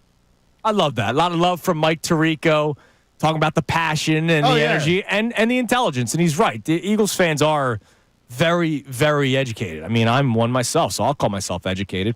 Jalen Hurts then spoke to the media yesterday. Obviously, we've played a couple of clips from Jalen today about his knee and about the game plan this upcoming Sunday and getting the ball out quick. But he also talked about the energy that he gets playing at Lincoln Financial Field. He obviously knows it from 2022 and the run to the Super Bowl. Well, you're one win away from getting back to your second Super Bowl in 3 years, which is amazing. Here's Jalen Hurts talking about the energy at Lincoln Financial Field. Every game is different, I think, to that respective question. Every game is different, but when you're at home in the Link, just the environment in a playoff game, I think the defense feeds off of it. I think the team feeds off of it. Everybody feeds off of one another, and that's something that we'll need this week. Going into a challenge, a big challenge in front of us. It's going to take the whole stadium, the whole city, everybody being on the same page to come bring this thing home. So just want to take it a day at a time, and everyone to be ready for that moment come game time. I don't think you have to worry about the Eagles fans, Jalen. Oh, I think Sunday's going to be a zoo. It's going to be insane. I just think it's going to be insane. Oh, no. It's going to be insane, though. I expect it to be insane. Yep. Lastly, one more clip for you, and then we want you to talk about it, Johnny, because you were there. So you know the Eagles fans that stuck around through the elements on Sunday. Sure. Here is Nick Sirianni not reacting to this past week, but more so looking ahead and knowing what we were just talking about, that it's going to be crazy on Sunday. It's the atmosphere. It's the crowd. It's the noise. Like when the parity is so close, which the NFL is, and that's week to week, and even more so even in the playoffs, when the parity is so close, everything matters, right? You not being able to communicate or not be able to communicate on offense is a huge deal. And so, I know how rowdy it will be. I know how rowdy the fans will be. And we love playing in front of them, and especially in this atmosphere, we love playing in front of them regardless of what game it is. But I know, the last time we were in this setting when I was here in 22, it was electric crowd. And then, I always remember I've said this a bunch. I've always remembered Jonathan Gannon before we played in that game. We're gonna go. Not when he rolled his window down and said what he said to the fans, but I remember what Jonathan Gannon said before we, when we got here about 2017 when he was an opposing coach for the Vikings, and he's like, "Oh my gosh, this place was rocking, and I can't wait for it to be like that for while we're coaching here." And so it's an amazing fan base. It's an amazing crowd. The atmosphere is like no other. I mean, it is like no other. No, it's like no other. And you know what? the rivalry with San Francisco wasn't. The rivalry became after that game when the Niners tried diminishing what the Eagles were able to accomplish. The rivalry that is starting to build between the Eagles and Commanders is already heating up going into this game. This game might be even louder than the NFC Championship game in 2022 for a couple reasons. One, the rivalry is actually a rivalry. There was a lot of smack talk from the Commanders after their comeback win the last time. There's the close proximity where there probably will be some Commanders fans in the building on Sunday. And oh, by the way, I don't think it's going to be a 38-7 game. The Eagles fans didn't have to be as loud in the third and fourth quarters against the 49ers because that game was over. No, but the thing was, though, the second half of that game became like the second half of the Minnesota game. Yeah. Which was just a party. Yeah. And I experienced that one from the stands. And the stands of that Minnesota game going to the Super Bowl 52 was like I've never experienced because I never remember a non-stressful Eagles playoff game like that. Right. That second half, from the time the flea flicker hit, it's 31-7. The game's over. It was over, and it was just partying in the stands. Yeah. Everybody getting on two and getting airfares. For the next ahead. trip. What Yeah. are Super Bowl tickets? There were people in our section watching the game that were looking at Super Bowl tickets online during the second half of that game. And I'm sure they were doing it in the San Francisco game too. The other night was stressful. Yeah. The other night was too stressful. Now speak on it. The Eagles fans, you just heard love from Mike Tirico, Jalen Hurts, and Nick Sirianni. How about from John Kincade? Well, I mean, they're amazing. I'm telling you this. If you're in that section that sits in front of the press box, and I'm like where I sit around the 10, 15-yard line, if you're in that group of people, you are freaking amazing. And you don't know the impact that you make unless you hear it from players and everything. I can tell you, the noise, we can hear every insult. We can hear every cheer. That's awesome. We can hear the energy is fantastic. The thing is, you got to bring it. And you can't sit on your hands, and you got to bring it early. And the other night, I've never heard the link like it was Sunday night as the Rams were driving.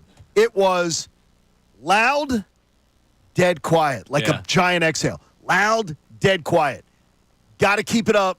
Set this thing off, and maybe the fourth quarter will be a party like before. Yeah, that would be nice. But I'd call Philly party. Sports. I'd go to Philly Sports Trips today, put your $4.99 deposit down, and know that you already have a direct flight and know you have a hotel, and you can worry about the tickets later. Damn right, Johnny. That's good work. Worry by about you. them later. All right, coming up next, we have a major station announcement.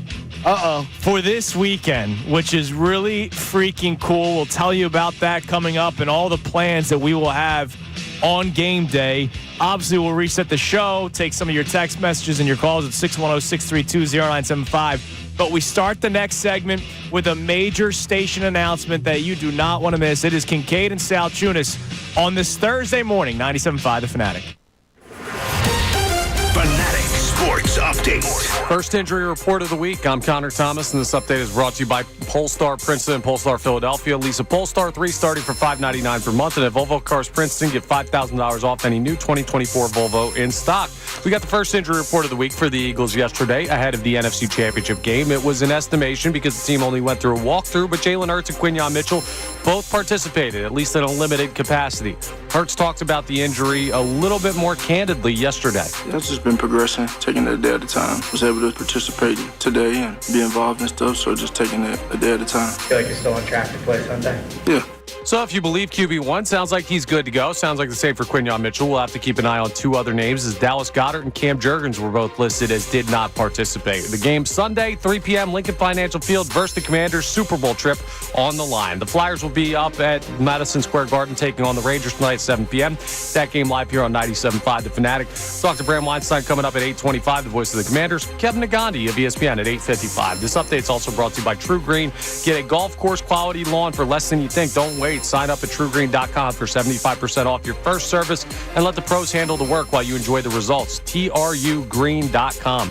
I'm Connor Thomas for the home of the 76ers and Flyers, 97.5 The Fanatic. Ricky Batalico. If I came in bases loaded,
7:55 on Kincade Salciunas, 97.5 The Fanatic.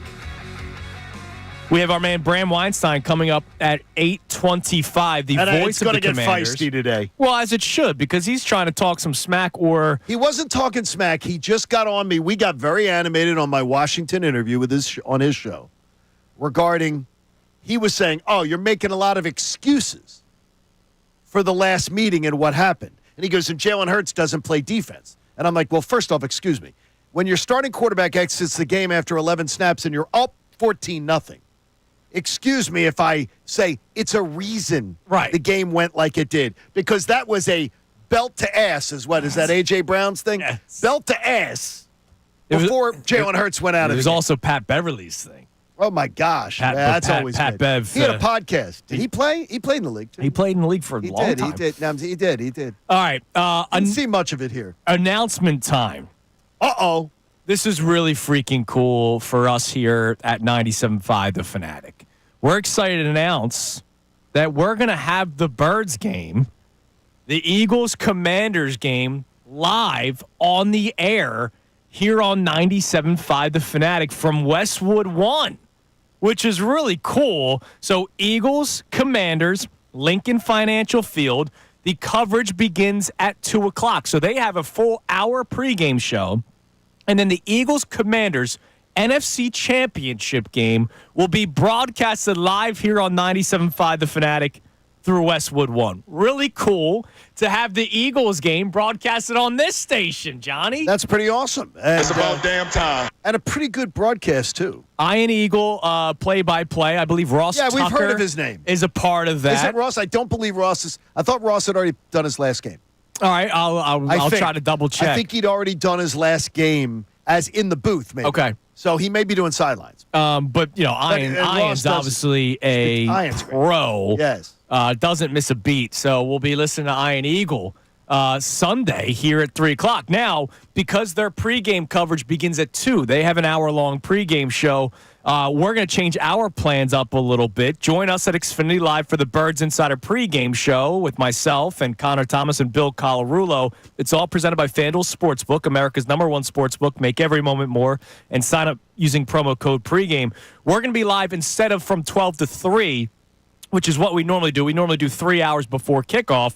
Because of their pregame show coverage starting at 2, we're going to go from 11 to 2. So still a 3-hour pregame show. Okay. Going to be the same way that we still do the show, but we're just going to end it. We're going to start an hour earlier, end an hour earlier, from 11 to 2, getting you ready for kickoff. Plus, of course, make sure you're listening to the postgame show with Ray Dunn and Kevin Cooney, all here on 97.5 The Fanatic, Philadelphia source for breaking news.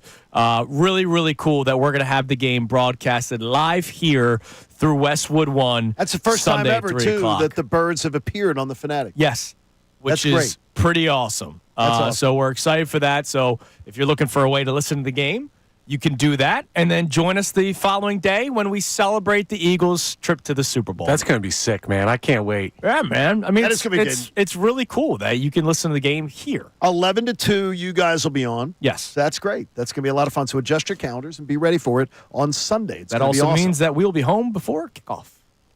It does. Yeah, important to some. That does not happen doing the pregame show. I can tell you this, though.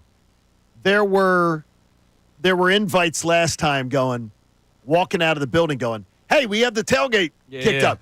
It was snowing. There was snow on the ground. There was mayhem. I have a feeling I may get lured. Yeah? If this time, If they get the dub? I meet the same people on the way out. Yeah, I have a feeling I could get lured. Oh, well, yeah, you got to traffic- celebrate a Super Bowl appearance, Let the traffic man. woe down a little bit. So That's good work. See, that's thinking ahead. Now, my buddy Joe gave us a bottle of Eagles champagne. Okay. It is an Eagles Kelly Green champagne bottle. Beautiful. And I've said, if they win, dry January is over, and our friends are in from Atlanta coming in for the game. They're flying in again for the weekend. We will pop that Sunday night. And dry January will just have to end a few days early. Yeah. To celebrate. It might end for me on Sunday, too. Mine never started. You guys got to get on Now, it. here's the question. And you're listening to 97.5 The Fanatic, WPEN, WPN, HD1 Burlington, Philadelphia, Beasley Media Group station, broadcasting live from the Comcast Business Studio, powering possibilities. Now, John, you're absolved from this conversation because you don't believe in jinxes or anything like that. So I'm going to turn to Connor. I've not had a beverage in both playoff games. Do I stick no beverage NFC Championship game? I think you have to, but if it's outside the realm of the game, I think you're good. Okay. Like if it's during the game, I think that's trouble. If it's after, like a celebratory drink, I think you're fine. Okay. So I can go celebratory beer post game. Post game. But not during. No. Yeah, and look, right. I don't get. No, then you're. It should be. There should be something on the line. And by the way, for people like, we're not getting sloshed during the games because we have to talk about it the next day. Like I mean, like sipping a beer during the game. So maybe Connor's right. Maybe I go no beer during the game. Correct. You do not drink during the game. Okay. You're in dry January, and you've made it. By the way, 23 days. That's pretty good, dude. For me, that is really good. Now we're doing for me. That's house, big, man. In our house, it's all on the birds because we are doing dry January, dry February. Yes. If the Eagles don't make the Super Bowl, because I'll tell you this, there ain't no way that I'm on Bourbon Street and not having a cocktail. Yeah, dude. Of course. So I will just have to have maybe 2 days or 3 days where I have a cocktail over a 2-month period. I don't drink that much anyway, so it's not a big thing for me. Yeah, not me either. So now Mark Miller checks in. He says, Andrew, you have to drink this game so you can drink for the Super Bowl. No. Oh, that's dangerous. No. Did you drink last game? No. Did you drink the Green Bay game? No. Well, that's why we didn't blow him out. When you make the Super Bowl. Is that what it is? When they make the Super Bowl, I promise you this. I'm going to have to check with Father Riley. But I bet you, I'll call Father Riley. God will forgive you on giving up on breaking the bond of your dry January. If the Birds are in the Super Bowl, it's going to be okay. I promise you. Damn right, man. Promise. Today's show being taken over by Polestar, Philadelphia, and Volvo Cars, Princeton. Again, if you just missed it, we will be broadcasting the game live via Westwood One this Sunday. Pre-game coverage from Westwood One begins at 2:00. Oh, that's going to be awesome. The game will be live here on the Fanatic at 3.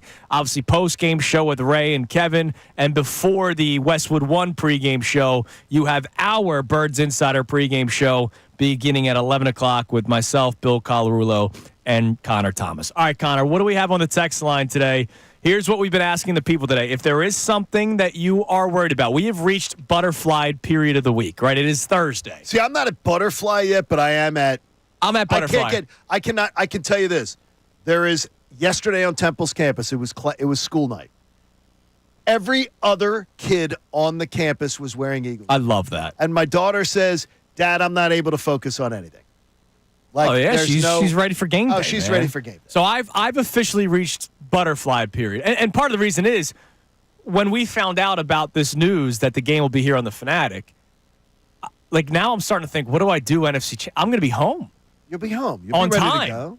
And so now I'm starting to think like, I'll actually have like a half hour to like maybe make a little dip. Yeah, prepare a little bit. Like, so now I'm getting the butterflies. See, now you get the butterflies. Now I'm getting the butterflies. Now by Saturday, I will be in full butterfly mode. It'll be Saturday night, I will not sleep. I will not sleep well. Good. Whoever had the over on butterflies today. Yes. A lot of butterflies. Cash that bet. So I'll be in real trouble. If your butterflies are more nerves and concern and you want to address your concerns with us and maybe we can talk it out, make you feel better, do that at 610-632-0975. Or maybe your butterflies just full on excitement because you believe, hey, they're going to the Super Bowl. Here's why I believe they're going to win. Tell us about it. So what do we have on the text line, Connor? All right. Ryan from Delaware says, I have no worries because the way the last game started, Lattimore and Wagner might as well as walked the ball to the end zone and handed it to Saquon. Their defense is suspect. Everyone is talking about how they won, but no one's talking about how their defense gave up 31 points after taking the ball away 5 times. So you've got a situation where people believe that game, the second game, wasn't as dominant by the Washington Commanders as it may look. Oh, wait, the 31 of the Eagles or 31 of the Lions? 31. Oh, sorry, 31 to the Lions. Yeah, because they give 31 of the Lions despite Goff throwing 3 picks and Jameson Williams throwing the interception on the stupid trick play. But let's face it, that Lions offense has been more prolific than the Eagles offense all season long. And so I'm not shocked that they gave up 31 points to Detroit. I'm more shocked that they scored 45. Now, the Eagles' defense is not banged up like Detroit's. So the Eagles' defense will not give up 45 points. That's not going to happen. It's not going to happen. Do the Eagles score 31? We'll see. All I'm telling you is this, is that if you are breaking down this game and you are not leading with, if your lead is, how are the Eagles going to keep up scoring with Washington? You're doing it wrong. Right. There's one great defense left. There's one great defense left in this playoffs. Yeah, with 4 teams left. And it's the Birds. So to me, you're doing it wrong. Some might say. That should be the lead story is how will Washington's great offense be able to score against the defense? Because the Eagles have a very prolific offense, and they're going up against a crappy defense. Some might say there ever was only one great defense in these playoffs. Because who else is on the Eagles level? No, seriously, It? nobody's as good as the Eagles defense. No, The Eagles had not the this best year. defense, and it was by far going into the playoffs, and now it's not even close with the 4 teams remaining. Obviously, Kansas City still does have a good defense, and Spags is a great defensive mind, but in terms of overall talent, the Eagles are number 1 when it comes to the defense. All right, coming up next, we'll hear a little bit more from you. Also, today's headlines with Connor Thomas. Busy 8 o'clock hour ahead. Bram Weinstein's going to be joining us, the voice of the Commanders. And we're getting feisty with him. He'll be joining us coming up at 8:25, and then Kevin Nagandi will be joining us at 8:55. And Kevin, our man Brendan Gunn, told us this yesterday, number 1 BG in the city, that Kevin has a bet with Booger for this Sunday's game. Uh-oh. So we'll talk to Kevin about that later on the show. It is Kincade and Salciunas on this Thursday morning, 97.5 The Fanatic. Join 97.5 The Fanatic and Philly Sports Trips on Thursday, January 30th.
Kincade and Salciunas, 97.5 The Fanatic.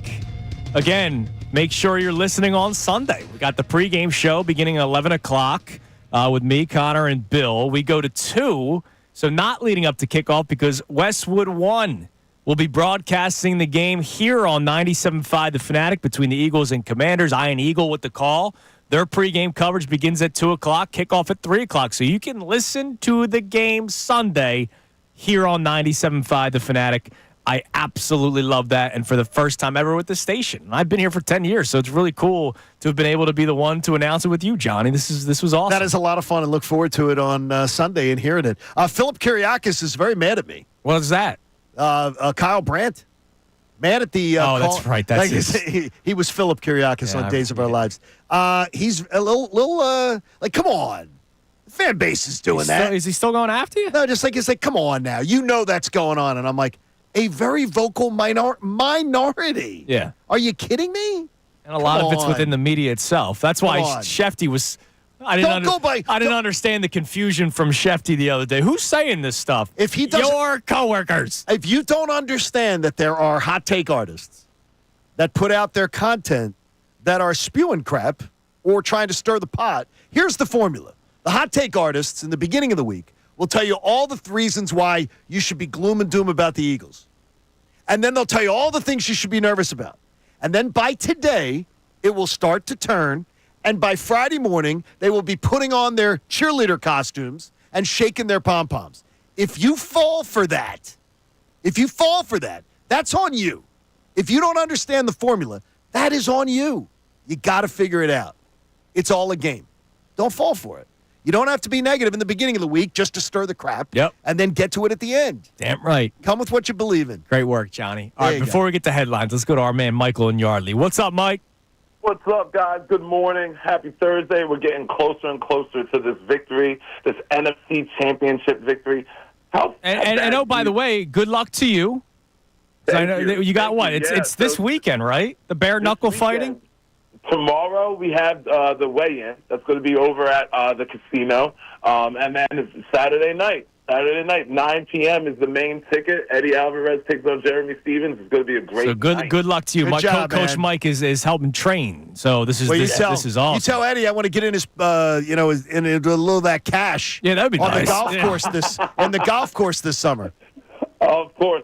Guys, I want to talk to you about something that's very, very simple, and that is run game and defense. Run game and defense is going to win this game. If you look at what we have on our offensive line, this might be, and I'm not trying to hot take this might be the most gifted physically offensive line that I've ever seen. Not just size-wise, but we have size, speed, athleticism. You see a 360-pound offensive tackle running down the opposite sideline on a play looking for someone to block as our quarterback runs a 44-yard touchdown. This offensive line and this run game that we have, it travels everywhere. It's going to travel everywhere, and that's going to be the big difference. Whether it hurts is 100% or not, we're going to lean into Saquon here, and he's going to have another huge game because I watched Bobby Wagner last game, and he doesn't move like he once used to. Right. And I watched Washington try their best to stop the run, and they couldn't against Gibbs. So that's what we're going to lean into. That's what's going to win us the game. We're going to ride Saquon Barkley all the way to the Super Bowl. You're the man, Coach Mike. We appreciate the call as always, brother. And that's why, again, I still think the Lions didn't go to Jahmyr Gibbs enough.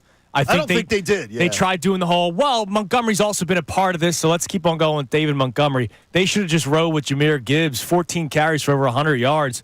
And I get it. Once you start trailing the way that they were, you got to start throwing the football more. But when they made it a 10-point game, they do the stupid trick play with Jameson Williams, and that's the Lions. They did it to themselves. All right, it's 8:15. Time now for today's headlines with Connor Thomas. Today's headlines with Connor Thomas. All right, what do we got? What's up, boys? So we've got something. If you guys were mad about the snow, you're going to love this one. We've got a dude that's in a little bit of hot water for selling fake Jason Kelce autographs. Ooh, wow. Robert Capone, owner of Al's sibling? Who would have guessed the guy with the last name Capone could get into a little bit of dirty business? But he was charged with selling $200,000 worth of fake forged Jason Kelce signed memorabilia from jerseys, hats, helmets, mini helmets, photos. Like, come on, man. Now, was this the guy that was yelling at Jason Kelce earlier in the year? Remember Jason Kelce was it on The Tonight Show? and there was the guy outside yelling at Jason Kelce in the parking lot. Was this the same guy? No. That guy was the Giants guy that does the memorabilia. No, this guy's definitely not a. Yeah, you're a horrible human being. I mean, not a male model. There's scammers everywhere, and you always have to be careful with that kind of stuff. But that's a horrible. We never talked about this? Did you see the Wembanyama story from like a couple of weeks ago? No. So Victor Wembanyama after the game gave a little kid his jersey, signed it and everything, right? And it was on the market the next day. That's terrible. Yeah, that's tough. So he gave it to a little kid. And the parents put it on the market? Yep.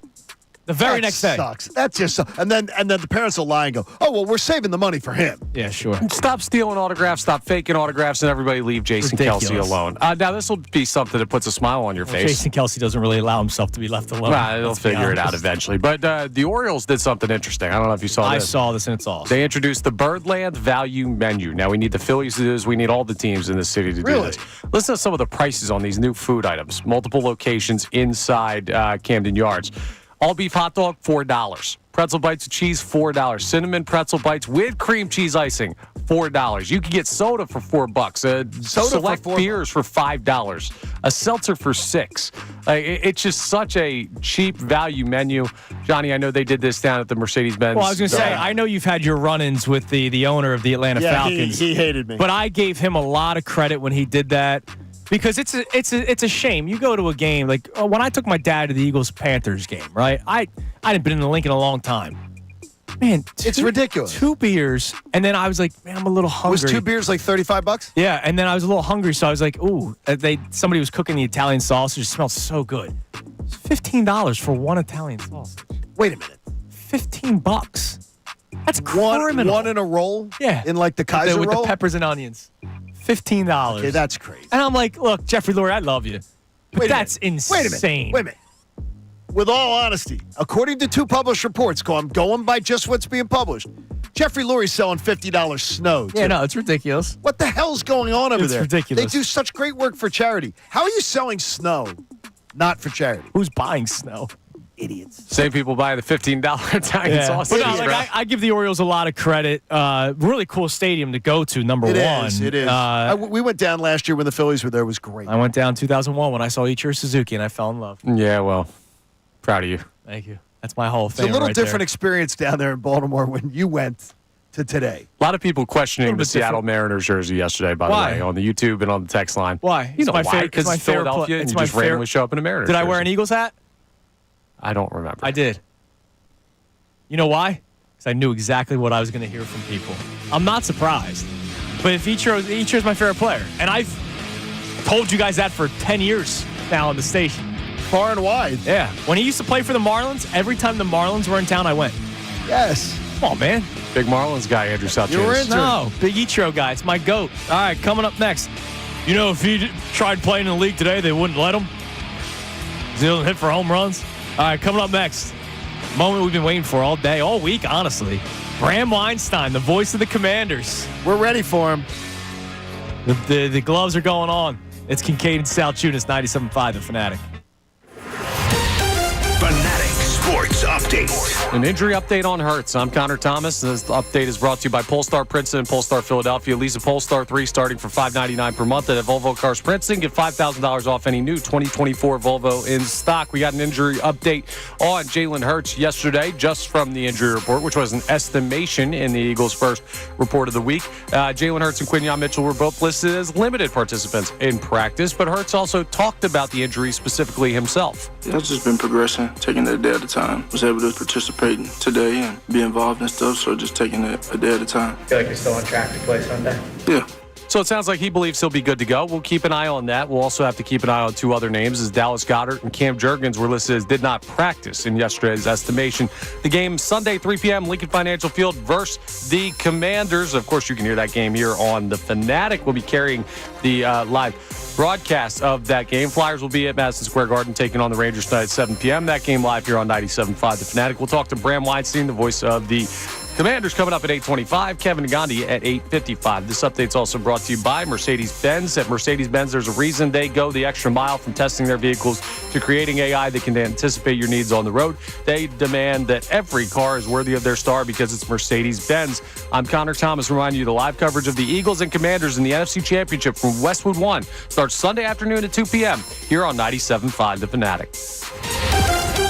Bill Colarulo. Now we keep hearing.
is 8:26 on Kincade and Salciunas, 97.5 The Fanatic.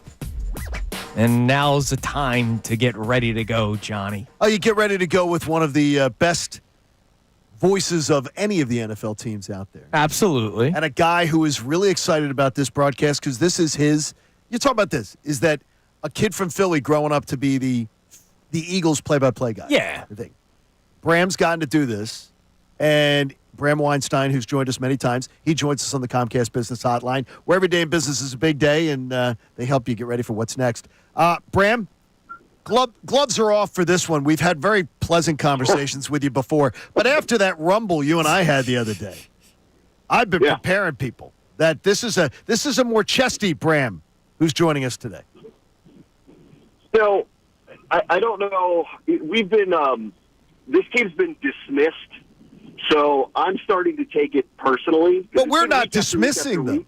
I promise you this. They are not being dismissed by any stretch of the imagination here. They're not. I mean, look, if you look at this game and say the top defense in football, the top offensive line in football, the top running back in football is in the NFC title game at home and they're favored by 6 points, you're not dismissing anybody by saying that the Eagles are going to win the game. Yeah. The only thing if we can get into the game if you want, sure. I really think this comes down to the relative health of Jalen Hurts, honestly. Like, that's where I think it really comes down to. And you guys probably know better than I do about, like, what is he capable of this weekend? Can he move laterally? Will they call zone reads? Can they do tush pushes with him? Like, all these things that we're accustomed to seeing with him. His knee is a big factor in all of this. And if he's marginalized, I think it's a very different game. It's probably a low-scoring game. I think it's a low-scoring game either way. But I think it's really a low-scoring game. Points at a premium. Team to last get the ball, maybe, especially if it's our team, the way that we've gone this year. I expect this to be close. But I appreciate that I'm hearing. It's really the first time in the playoffs I've heard any group from the opposing team not act like Washington's really lucky to be here. I think people just haven't been paying attention to them, that they came to that conclusion at that point. Let me ask you this. Is Jared Goff a mobile quarterback? No. Okay. Jared Goff and the Lions run game, which isn't as good as the Eagles, ran all over you guys. Yeah. And the Eagles run game, even with Kenny Pickett, managed to run all over you guys. That's where the whole idea of what went on in the last game, doesn't matter to me. Detroit doesn't have a mobile quarterback, and they managed to run all over you. Detroit did have the fourth highest scoring offense ever. You realize that, It was right? spectacular. Yeah. So, let's. It's not like they can't throw the ball. They can. They scored. They had it was third or fourth highest point differential ever. So the fact that Washington went in there and won, I think ought to tell you everything you need to know. They also got 5 turnovers from them, which was by far a season high. Now, I will say one of those was ridiculously dumb of the Lions coaching staff, having Jameson 100%. Williams throw a pass down 10. But we'll say this, Bram. To your point, Jared Goff, he had 3 picks on Sunday. You got to give credit to the Commanders' defensive players for doing that. I think 2 of them were horribly thrown balls by Jared Goff, which is something that Jalen Hurts is not doing. Jalen Hurts is not putting the ball in peril. I agree. I think the last 2 weeks, I know it doesn't look it because of the stats. It was really the best 2 weeks the Washington defense has had, especially at back-to-back. It's probably since the middle of the season when they played much weaker opponents. These are top 5 scoring offenses that they played on the road the last 2 weeks. They got them out of what they wanted to do. They caused turnovers. In the case of Tampa Bay, they had them completely turned upside down in the first half. I had talked to Dan Quinn, who John knows really well, last Thursday for the Saturday game to get ready for the broadcast. He explained to me what they were going to do against Detroit, and they switched up their tendencies, and they forced turnovers. So we could call this bad throws, or we could, and I agree with you on the Williams call. I thought that was ridiculous, especially at that point in the game, to make a call like that. But all the other ones, a lot of it had to do with Washington making them as uncomfortable as you can make them. And if success is somehow holding the 4th highest scoring team ever to under 20 points, then I guess they failed that test. But I actually think they did a really good job against Detroit last week. I'm going to tell Jalen Carter to come see you during warmups. So I just want you to, because I have a feeling he's going to see Jaden Daniels a lot. What are they going to do with their offensive line plans to try to keep the guy that Bill Cowher said yesterday, the guy who should be Defensive Player of the Year, off of your young quarterback? Yeah, I think it's the worst thing that they have to deal with, the worst matchup for them is to try to figure out, without Sam Cosmi, how to block. Frankly, I agree with you. Like, I don't know what they're going to do with Jalen Carter. I don't know who the right guard's going to be at this point. They're being very coy about all of that. They made a hint to, we're going to put our best 5 offensive linemen on the field, which is wink, wink. You might be surprised at what the alignment looks like. So I don't really know what to expect. And they had a hard enough time with Carter the first 2 times anyway. So, I want to reframe this. There is massive respect here for what the Eagles are, for what they've accomplished this year. I think it's just been so dismissive of what Washington has done collectively around the NFL. I think some of it is just laziness. Like, they have a rookie quarterback. They only go so far. They haven't won very much in a long time. So, I mean, it's a cute story, but how much longer could it last? The people who are saying that have not watched what they've done this year and not realized their poise, their execution, their clutch ability. And this guy might be a rookie quarterback, but he doesn't play like one. You guys saw that live and in person last time that you played him. They had no business winning that game. He won it for them because he's a top 5 quarterback in the league now. So I agree. Dealing with the interior defensive line of the Eagles is the primary issue and could be the reason why Washington loses. Not to take away from what Jaden Daniels was able to accomplish the last time these two teams faced, but let's not forget that Jalen Hurts was concussed. I mean, the game's totally different. Do we have to do this again? Yes, because the game is totally different. If they were up 14-0 after Jalen had 11 snaps and he leaves the game. Right. And so if with the turnovers that happened afterwards, if Jalen Hurts is in those games, Bram, there is easily, and I mean easily, another 5-6 minutes minimum bled off the clock. You guys don't even have time to come back and win that game. You do realize that the Eagles had the ball for 10 minutes in the third quarter, right? Yeah, they did, and they would even have it, and they even would have had it for more on some of the Kenny Pickett short possessions because Kenny Pickett is Kenny Pickett. And some 0-point drives could have been 3-point drives. Right. Some 3-point drives could have been 7-point drives. That's fine. What position does Jalen Hurts play on defense? I can't remember. Well, no. What he plays is keep away. What he plays is the best time of possession team in the NFL. Which gives your defense time to breathe. So then the defense you guys have less possessions. The defense is more relaxed. They're ready to go. That's the difference. All right, well, then let me just ask the question of your number one defense.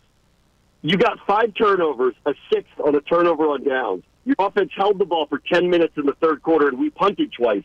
How in the world did we have time to score 36 points against you? Because when your offense is not capitalizing on those 5 to 6 turnovers. I mean, the fourth quarter, Commanders touchdown, Eagles punt. Commanders touchdown, Eagles field goal. Commanders throw the interception. Eagles only capitalize with 3 points when they started on the 27-yard line of Washington. I mean, it's different if with Jalen Hurts. Hurts is the quarterback, that's 7 instead of 3. If Jaden Daniels exited a game, Brand, you would not come on and argue this. You would not. You'd say, well, wait a minute. It's not an excuse, but Jaden Daniels didn't play. I mean, come on now. 5 turnovers, 2 separate 14-point leads, a 13-point lead in the second half, and your defense couldn't hold it. You know, hey, listen, you guys can convince yourself of anything if you want. That's the way I look at it. Like, you don't want to see what Jaden Daniels did to your defense. You want to make up an excuse as to why that's not an excuse. Even though no, there are excuses and reasons. There are two different things, excuses and reasons. Plus 4 in turnover margin. Go look up how many teams lose games like that. Do you think you're going to? Do you think the game is going to be? Do you think Jaden Daniels is going to have a better game, and the Commanders going to have a better game of protecting the football?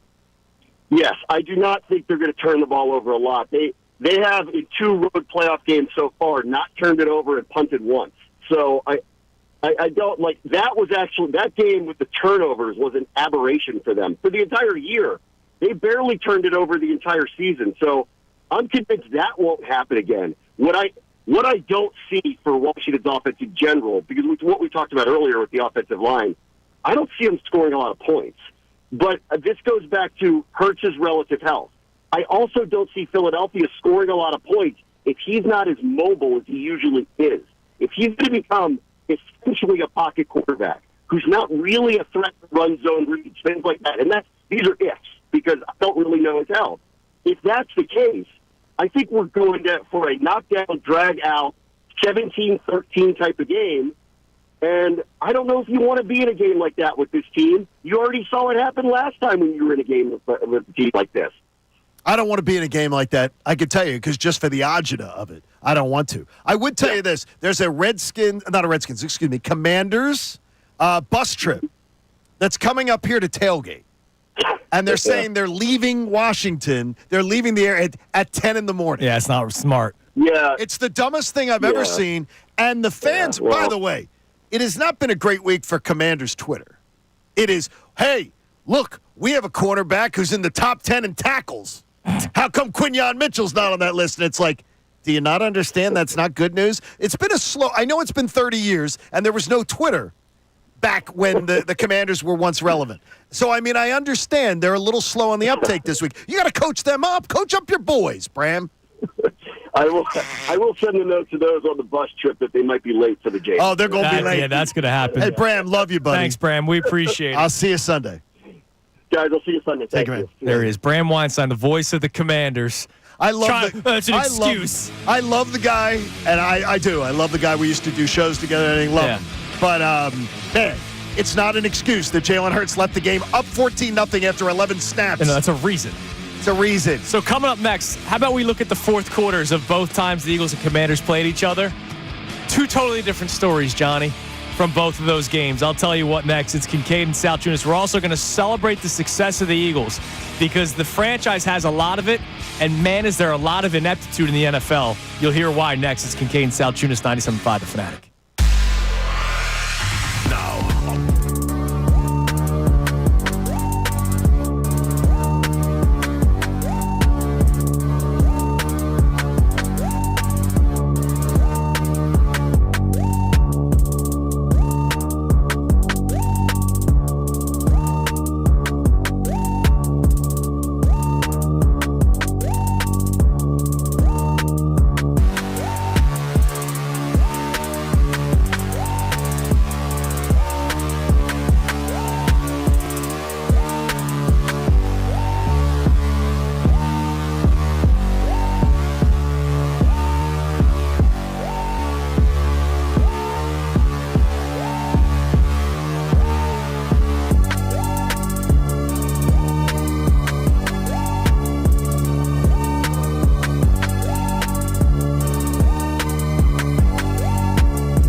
6:44 on Kincade Salciunas, 97.5 The Fanatic. Today's show being taken over by Polestar, Philadelphia, and Volvo Cars, Princeton. My wife had a Volvo and loved it. Well, that's She wonderful. loved her Volvo. That sounds great.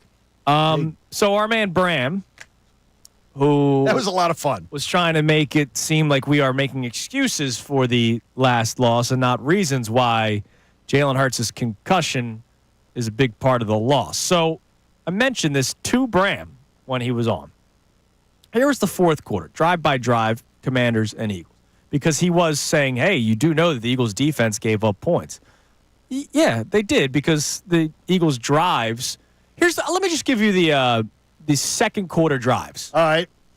6 plays, 5 plays, 4 plays, 5 plays. Wait a minute. So they averaged 5 snaps. Yeah. That's not a Jalen Hurts drive. No. Jalen Hurts drives don't usually average 5 plays. Yeah. So now in the fourth quarter, Commanders score a touchdown, their first drive of the fourth quarter. Eagles punt. 5 plays, punt. The Commanders then score a touchdown. Good for them, right? 2 minutes, they went downfield and scored. The next drive, the Eagles knock off 5 minutes of clock, so not 8, like Bram was saying. 5 minutes of clock, and they got a field goal. The next drive for the Commanders was an interception. And so the Eagles start the ball on the Washington 27-yard line. They're 7 yards away from the red zone. They went 3 and out and kicked a field goal. Kenny Two Gloves? Yep. And then the next drive, touchdown for the Commanders. They win the game. So the previous time, earlier in the season, there was a Thursday night game, right? Between the Eagles and It was the Thursday Commanders. night game, and it was, if Dan Quinn had kicked a field goal in the fourth quarter, they could have gone up 13-12. So, in that fourth quarter, Eagles, 12 play, 76-yard drive, touchdown, 5 minutes and 27 seconds ticked off. The next drive was the Commanders, that what you just mentioned. Didn't kick the field goal. They go for it. Turnover on downs.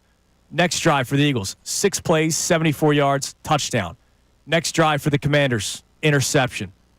Drive for the Eagles, 3 plays, 46 yards, touchdown. Saquon Barkley, 39-yard Took run. it to the house. And then the Commanders scored a touchdown, garbage time at the end there. And then the Eagles just, they recover the onside kick and they knee it. This isn't hard, folks. So in one game with Jalen Hurts, the fourth quarter included 3 touchdowns on 3 drives. In the fourth quarter without Jalen Hurts, the Eagles had 3 drives, which amounted to 6 total points, 2 field goals. That's why the Commanders were able to come back against your defense, because your drives weren't sustained.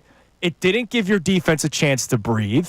All the momentum swung to the Commanders at this point, and Kenny Pickett wasn't winning you the game. Let's also not forget that if Devontae Smith holds on to a football, the game's over. And that is the one thing that really bothers me the most, is that the Devontae Smith drop, again, it's very much like the Falcon game. If Saquon doesn't drop the ball, you beat the Falcons. Right. If Devontae Smith catches a routine ball, by the way, there was also a drop by Saquon and AJ and a drop by AJ that would have been first downs, that would have bled enough clock with 3 snaps that they wouldn't even have had time for the final drive. Yeah. The revisionist history out of D.C., well, that happens a lot in D.C. Well, they're trying to talk. They're trying to talk DC. themselves into their chances of winning. And that's fine. The thing is, though, I got to say, Commanders Twitter, though. Whew. Yeah, it's been. I think been a rough week for them. May I make a suggestion to? Is Elon Musk watching this morning, Haley? I'm not sure. Elon, if you're watching, I would like Commanders Twitter from like noon today to have a breathalyzer attached to it, because I have seen the stupidest stuff. They might not be posted. drunk. They might just be dumb, John. Now look, back in the day when these people actually had meaningful games in January, they would like write stuff down on pieces of paper and send it to each other, because they haven't been in a game where there's been social media where they've actually been relevant. So I understand that there's a little disconnect going on. So let's just see. Can we add a breathalyzer? Someone get Elon on the phone. Damn right. We need it. All right, real quick. Just a quick praise of the Philadelphia Eagles. We had Shefty on yesterday. I love that praise. Talking about how many NFC championship games have been held here in Philadelphia since 2000, the amount of championship games they've been in since 2000. 8 total they've been in, 6 they've hosted. The Eagles deserve all the love in the world. There's a lot of ineptitude in the NFL. How about what the Jags did yesterday? So the Jags fired Doug Peterson right after the season ended. Nobody thought differently. but they decided to keep GM Trent Baalke. They fired him yesterday. Which they realized they lost out on top candidates. Yeah, because they don't want to work. Because they don't want to work with them. Correct. Shad Khan, man, really has his finger on the pulse of the NFL. Shad Khan. Thank you, Jeffrey Lurie. Thank you, Philadelphia Eagles. Coming up next, we go from Bram Weinstein to a real Eagle fan. Oh, Kevin Nagandi. He joins us coming up next. It's Kincade and Salciunas, 97.5 The Fanatic.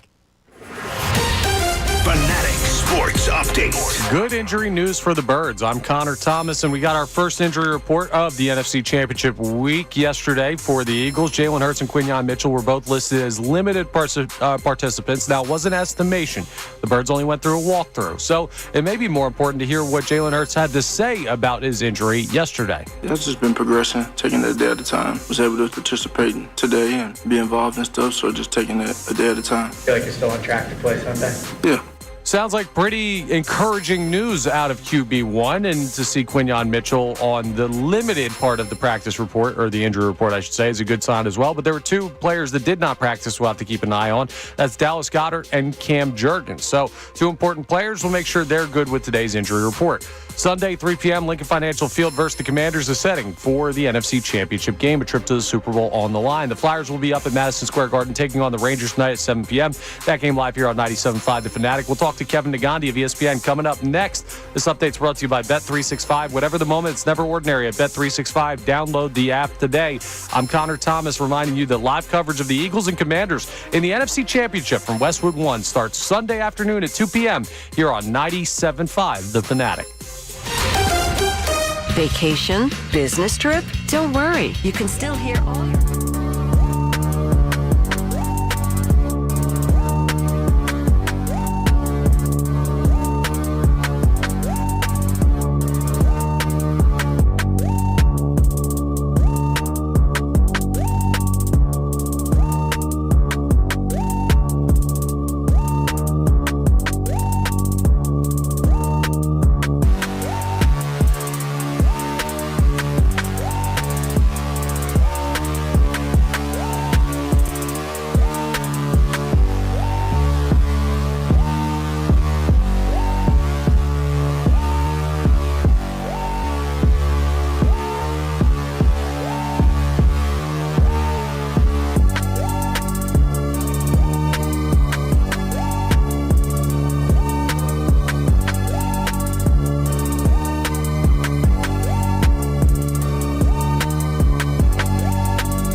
on Kincade Salciunas, 97.5 The Fanatic. You're listening to 97.5 The Fanatic, WPEN and WPEN HD1 Burlington, Philadelphia. Beasley Media Group station, broadcasting live from the Comcast Business Studio, powering possibilities.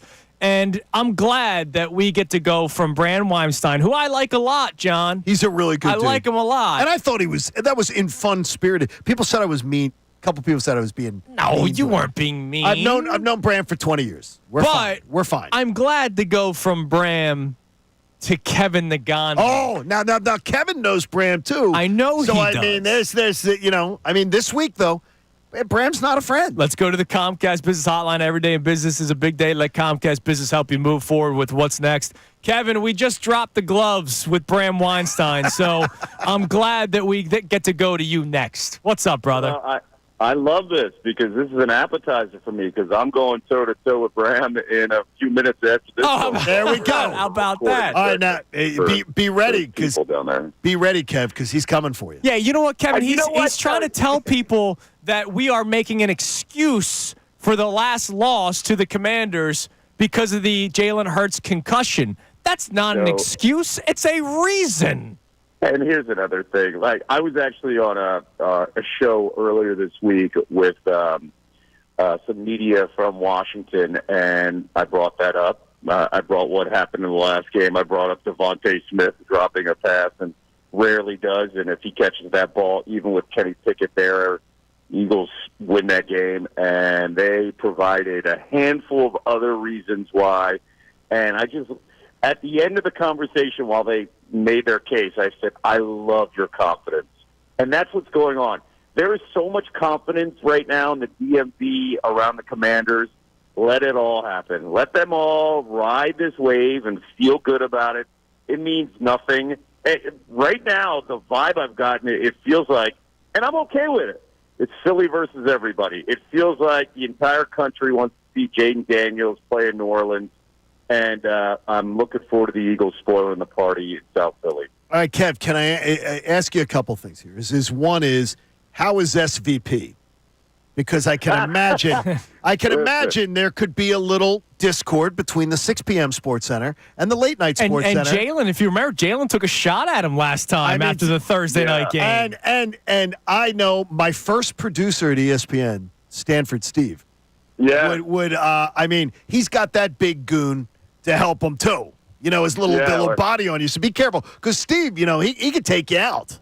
Yes, he can. I was actually with both those guys over the weekend. And great coverage, by the way. National championship. They're the best. Well, thank you. They're great dudes. Great guys. Stanford Steve also is a Mets fan. So yeah, exactly. He loves to give me, the show. We were going back and forth throughout September and October, obviously, with the postseason and the Mets and Phillies conversation. But so if you go back, SVP and I, one of the best people you could ever be around. I love him. I consider him a great mentor, also a very good friend.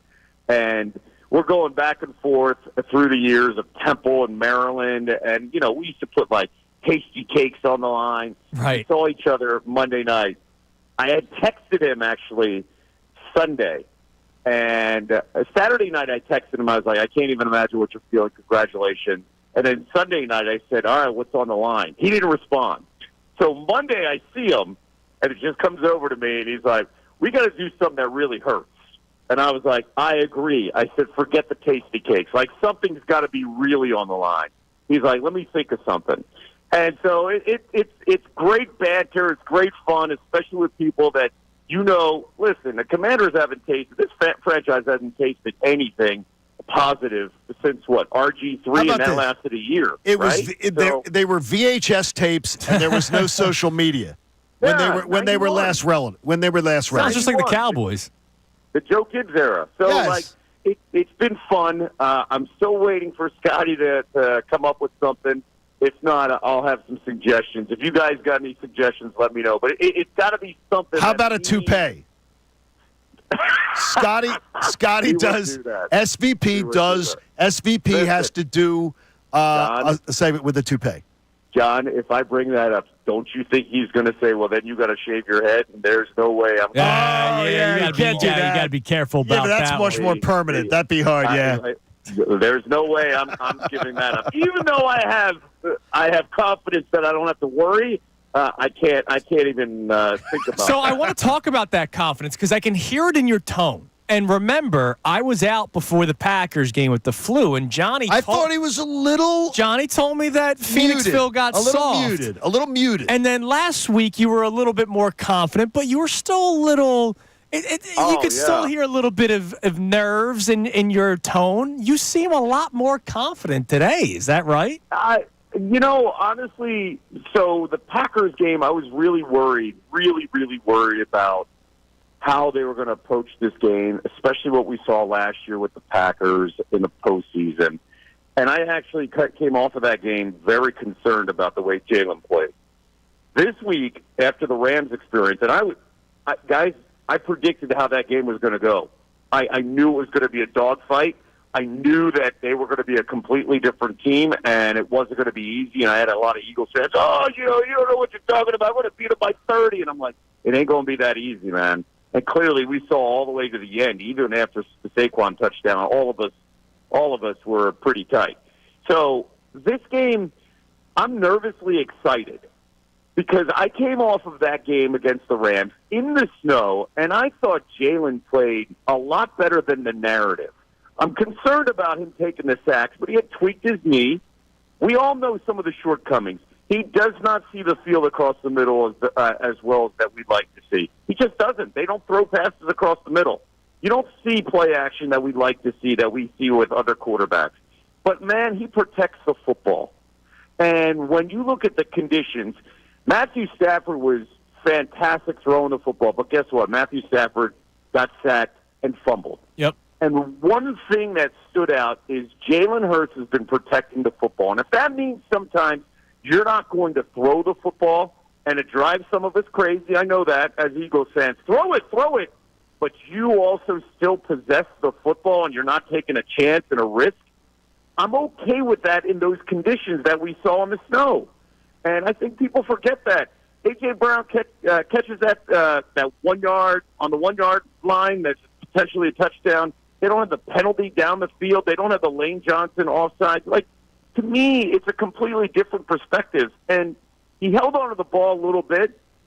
That's because he couldn't move around. I didn't think I thought it was malpractice in the play call in the end zone where the safety happened, because why is he dropping back when he can't move when you have 26 of that offensive line? Just run the football and then punt, right? So some of those things, I give Jalen not a pass, but I give some context here on the conversation after this week. What has to happen? And let's not forget, he had that fantastic 44-yard run out the gate. So I'm kind of curious where his knee is. He's got to make 3 or 4 throws, and guess what? A.J. Brown and Devontae Smith got to make some catches. They've got to help the quarterback. And I'll add one other thing. My bigger concern is when the Commanders are in 3rd and 5, 3rd and 6, and 3rd and 7. What are we going to do with number 5? And because Jaden Daniels can be so dangerous in extending drives with his legs, because he never makes a bad decision. The guy is like a 35-year-old veteran with 22-year-old legs. He makes incredible decisions throughout the game. He's not fazed by any environment that we've seen the last couple of weeks. He's riding momentum. The one thing that also makes me feel good is that Vic Fangio and his defense, they don't blitz as much as the Lions. I couldn't believe how much the Lions kept on blitzing. So they're going to be patient, and Quignon's got to be healthy. De'Ami Brown's a key player for the Commanders in this game. He's stepped up the last couple weeks. So I'm going into this game feeling really good about our defense and feeling really good about where this offense can actually expose the Commanders, and we could run the football. They're going to stack 8 in the box, so Jalen's got to make a few throws. I feel good about this game. I don't know about that line moving from 4.5 to 6.5. That's like, whoa. There might be a reason why. I think that I think there's an explanation, and the explanation. Remember, you had Quignon and Jalen both in the facility, probably getting tested, and then somebody leaks out information and says, "Man, the health report was good on both of them," and then all of a sudden we see it go up by 1.5 to 2 points. It was there was no other explanation for it on a Monday. Completely fair, and that explains a heck of a lot too. I will add one final thing to this. This is a divisional game. This is not a conference championship game. This is a divisional game. We know the history between the Commanders and Eagles, especially the last few years. Both teams know each other really well. They got Jonathan Allen coming back. That plays a role here. This is not going to be one of those, hey, they win by 10. This is going to potentially be a difference of field goals. And let me tell you, Jake Elliott scares the bejesus out of me. Well, no, hold on, Kevin. Only on point after attempts. We found a stat yesterday. Ruben Frank does a great job at NBC Sports Philadelphia. Jake Elliott is 22 of 22 in his playoff career with field goals, which is best all time. He has the worst point after percentage in the history of the postseason in the NFL. So they just need to kick field goals with him and maybe go for 2 every time when they score a touchdown. Fellas, how do you explain that? I don't know. It has to be in his head. It's got to be in his head. It has to be focused, right? Like psychological, or you get the yips. I've heard about your golf game. It very much can happen. It can happen. Mine too. But I'll tell you, let's just say the Eagles score 3 touchdowns and he misses 2 of those extra points. We saw that with the Rams, man. That's why we were all tight. That's why we needed Jalen Carter on that sack. So that scares me a little bit because the divisional game, everybody knows each other. When the 4.5 line came out, I was like, that makes a lot of sense. I'm concerned about our kicking game, so that's why we've got to score and continue to score because the Commanders aren't going to go away. Yes, it's got to be a touchdown game. You're right, Kevin. Listen, man, I like the confidence today. Yes. I like the confidence. That's the Nagandi we like having on. And I'm excited for next week when we have you on again and we're celebrating the NFC Championship game. Don't say that. Oh, no. There's no such thing as a jinx. I'm saying it, Kevin. Yeah, I don't write checks like that yet. All right? Let's cash the one at Well, you're not the one saying it. How about that? I am. All right. All right, Kevin. Take care, we'll buddy. talk to you next week. Go Birds. Go Birds. There he is, Kevin Nagandi on the Comcast Business Hotline. All right, coming up next, something about Darius Slay that I haven't thought about. What about him? Well, we'll talk about the tattoo, but also something I hope about you're not thinking about his tattoos. Something about his future that I haven't thought about. It's Kincade and Salciunas here on 97.5 The Fanatic. ESPN's Tim McManus on the best show ever.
It is indeed the final hour. Mike Missanelli Show coming your way at 10 o'clock. Today's show, by the way, being brought to us by, taken over by Polestar. Polestar, Philadelphia, and Volvo Cars, Princeton. The Kincade family approves of the Volvo. Oh, yeah, my wife loved her Volvo. So there you go. By the way, that place that I was telling you about earlier? Yeah. Yamatsuki. Oh, okay. Do you know that? No. You're not. It's Yamatsuki. That's Good where job, a good watch party, you were saying. Yeah, my daughter tell me. It's really strange now when you get a 21-year-old kid now going, oh, Dad, we got the great viewing party for Sunday, open bar and everything like that. Yeah. And I'm like, yeah, it's great, honey. Speaking of watch party, join Tyrone and Ricky at Wicked Wolf. That's awesome. It's gonna be on fun. Sunday at 3 o'clock. They got big screens in that place, They man. do. I was there Don't for they the have the Eagles one Giants wall that's game. like the giant one? Yeah, it's like multiple TVs turned into one. Yeah, it's a good setup. Yes. That is a really good setup. I was there for Eagles Giants a couple of years ago for the playoff game. Oh, yeah, the Tyrone Saturday and I night did. game. Yeah, so Okay. Well, only 5 minutes of that was a playoff game, that's and the true. rest of it was a Yeah, blowout. That's a good point. All right, so I have not thought about this at all season long. And maybe part of it is the way he's playing. Okay. But Reuben Frank does his, 10 observations. And the latest one he did, one of the 10 observations, the first of the 10, was about Darius Slay. All right. And the first line in the story is Darius Slay planning to retire after this season. It sure sounded like he's considering, I'm getting broken up about it, like he's considering it when he spoke post-game Sunday. He started out saying how grateful he is to be part of an organization with such a winning tradition after not winning a playoff game during his 7 years with the Lions. Quote, I've got a lot left when you've done so much in your career, played so long, man, definitely a long one. I've been blessed with and fortunate enough with. I'm just thankful for being here for this team, this organization, for a great opportunity, and for myself to help my legacy keep going. But at one point he mentioned, he's 34, he's got a family, he's spent time with. I've not thought about a potential retirement of Darius Slay. He's played such a high level this year. I know he walks off the field a couple of times because he gets dinged up. He's got a little of that Jason Peterson. Yeah, when you're going on. 34 years old, Sure. it starts to happen. Body starts breaking down a little bit quicker. You know how I feel about Darius Slay. I think we're the most positive show on him in the whole market. Severely underappreciated in this city. The touchdown in the Super Bowl where they did the mirrored plays, and one of those was against Darius Slay, and it was bad. I think people have that play imprinted in their mind so much that has allowed people to have an opinion on Darius Slay.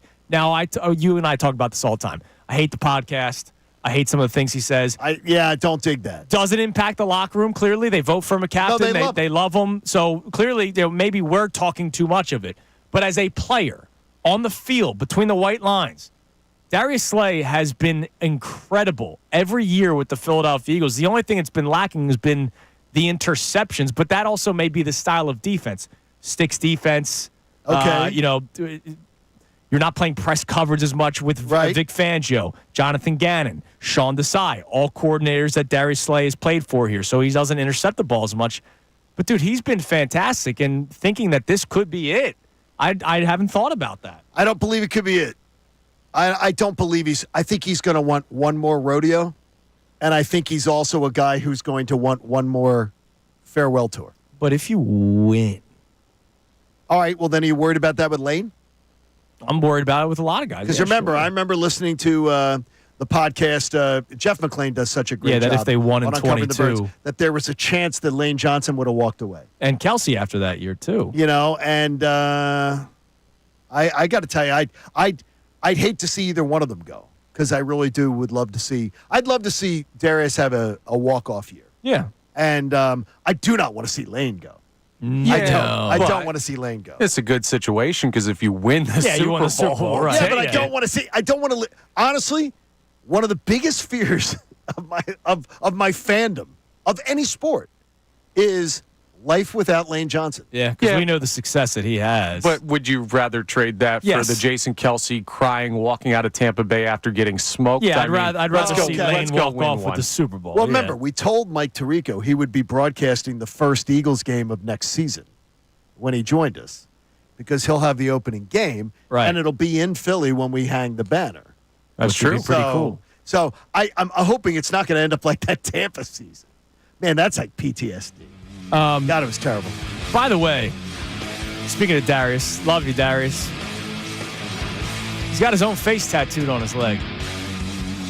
Well, now Kyle Shanahan has Chris Sims' initials on his ankle, and Chris Sims has Kyle Shanahan's initials on his ankle. Now, what's weirder? What is weirder? The initials. In fairness, yes, the tattoo is of a photo of him meeting Kobe, so it's the two of them. But still weird to have I don't think your so. own face tattooed on As long as Kobe's part of it, that's not a problem. It's not a problem. Kobe's part of it. All right, coming up next. Hey, you do whatever you want to do, man. Can this happen is a question that we will ask coming up next, because Jaden Daniels getting all the love in the world right now, as he should be getting. A lot of respect toward Jaden Daniels. But can something happen that we talk about players all the time on Sunday? It's Kincade and Salciunas, 97.5 The Fanatic. Fanatic Sports Update. Some Eagles injury updates. I'm Connor Thomas. This update is brought to you by Mercedes-Benz. At Mercedes-Benz, there's a reason they go the extra mile, from testing their vehicles to creating AI that can anticipate your needs on the road. They demand that every car is worthy of their star because it's Mercedes-Benz. We got the first injury report of the week for the Eagles yesterday ahead of the NFC Championship game. It was an estimation as the Eagles went through a walkthrough, but Jalen Hurts and Quinyon Mitchell were both listed as limited participants. That's good news considering there were injury concerns about both of them. Here's what Hurts had to say yesterday. I've just been progressing, taking it a day at a time. Was able to participate today and be involved in stuff, so just taking it a day at a time. Feel like you're still on track to play Sunday? Yeah. So that's good news coming from the QB, but we have a couple other guys to keep an eye on. Dallas Goedert and Cam Jurgens were both listed as did not practice. Now in a walkthrough, that's not majorly concerning. We'll see what today's injury report has to say. The game Sunday at 3 p.m. at Lincoln Financial Field versus the Commanders with a trip to the Super Bowl on the line. The Flyers will be up at Madison Square Garden taking on the New York Rangers tonight, 7 p.m. That game live here on 97.5 The Fanatic. This update's also brought to you by Polestar Princeton and Polestar Philadelphia. Lease a Polestar 3 starting from $599 per month, and at Volvo Cars Princeton, get $5,000 off any new 2024 Volvo in stock. I'm Connor Thomas, reminding you that live coverage of the Eagles and Commanders in the NFC Championship from Westwood One starts Sunday afternoon at 2 p.m. here on 97.5 The Fanatic. Not only can you listen to The Fanatic, but you can also watch.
Salciunas, 97.5, The Fanatic. We'll check our text line momentarily on today's topics. But, Johnny, I do want to ask this question.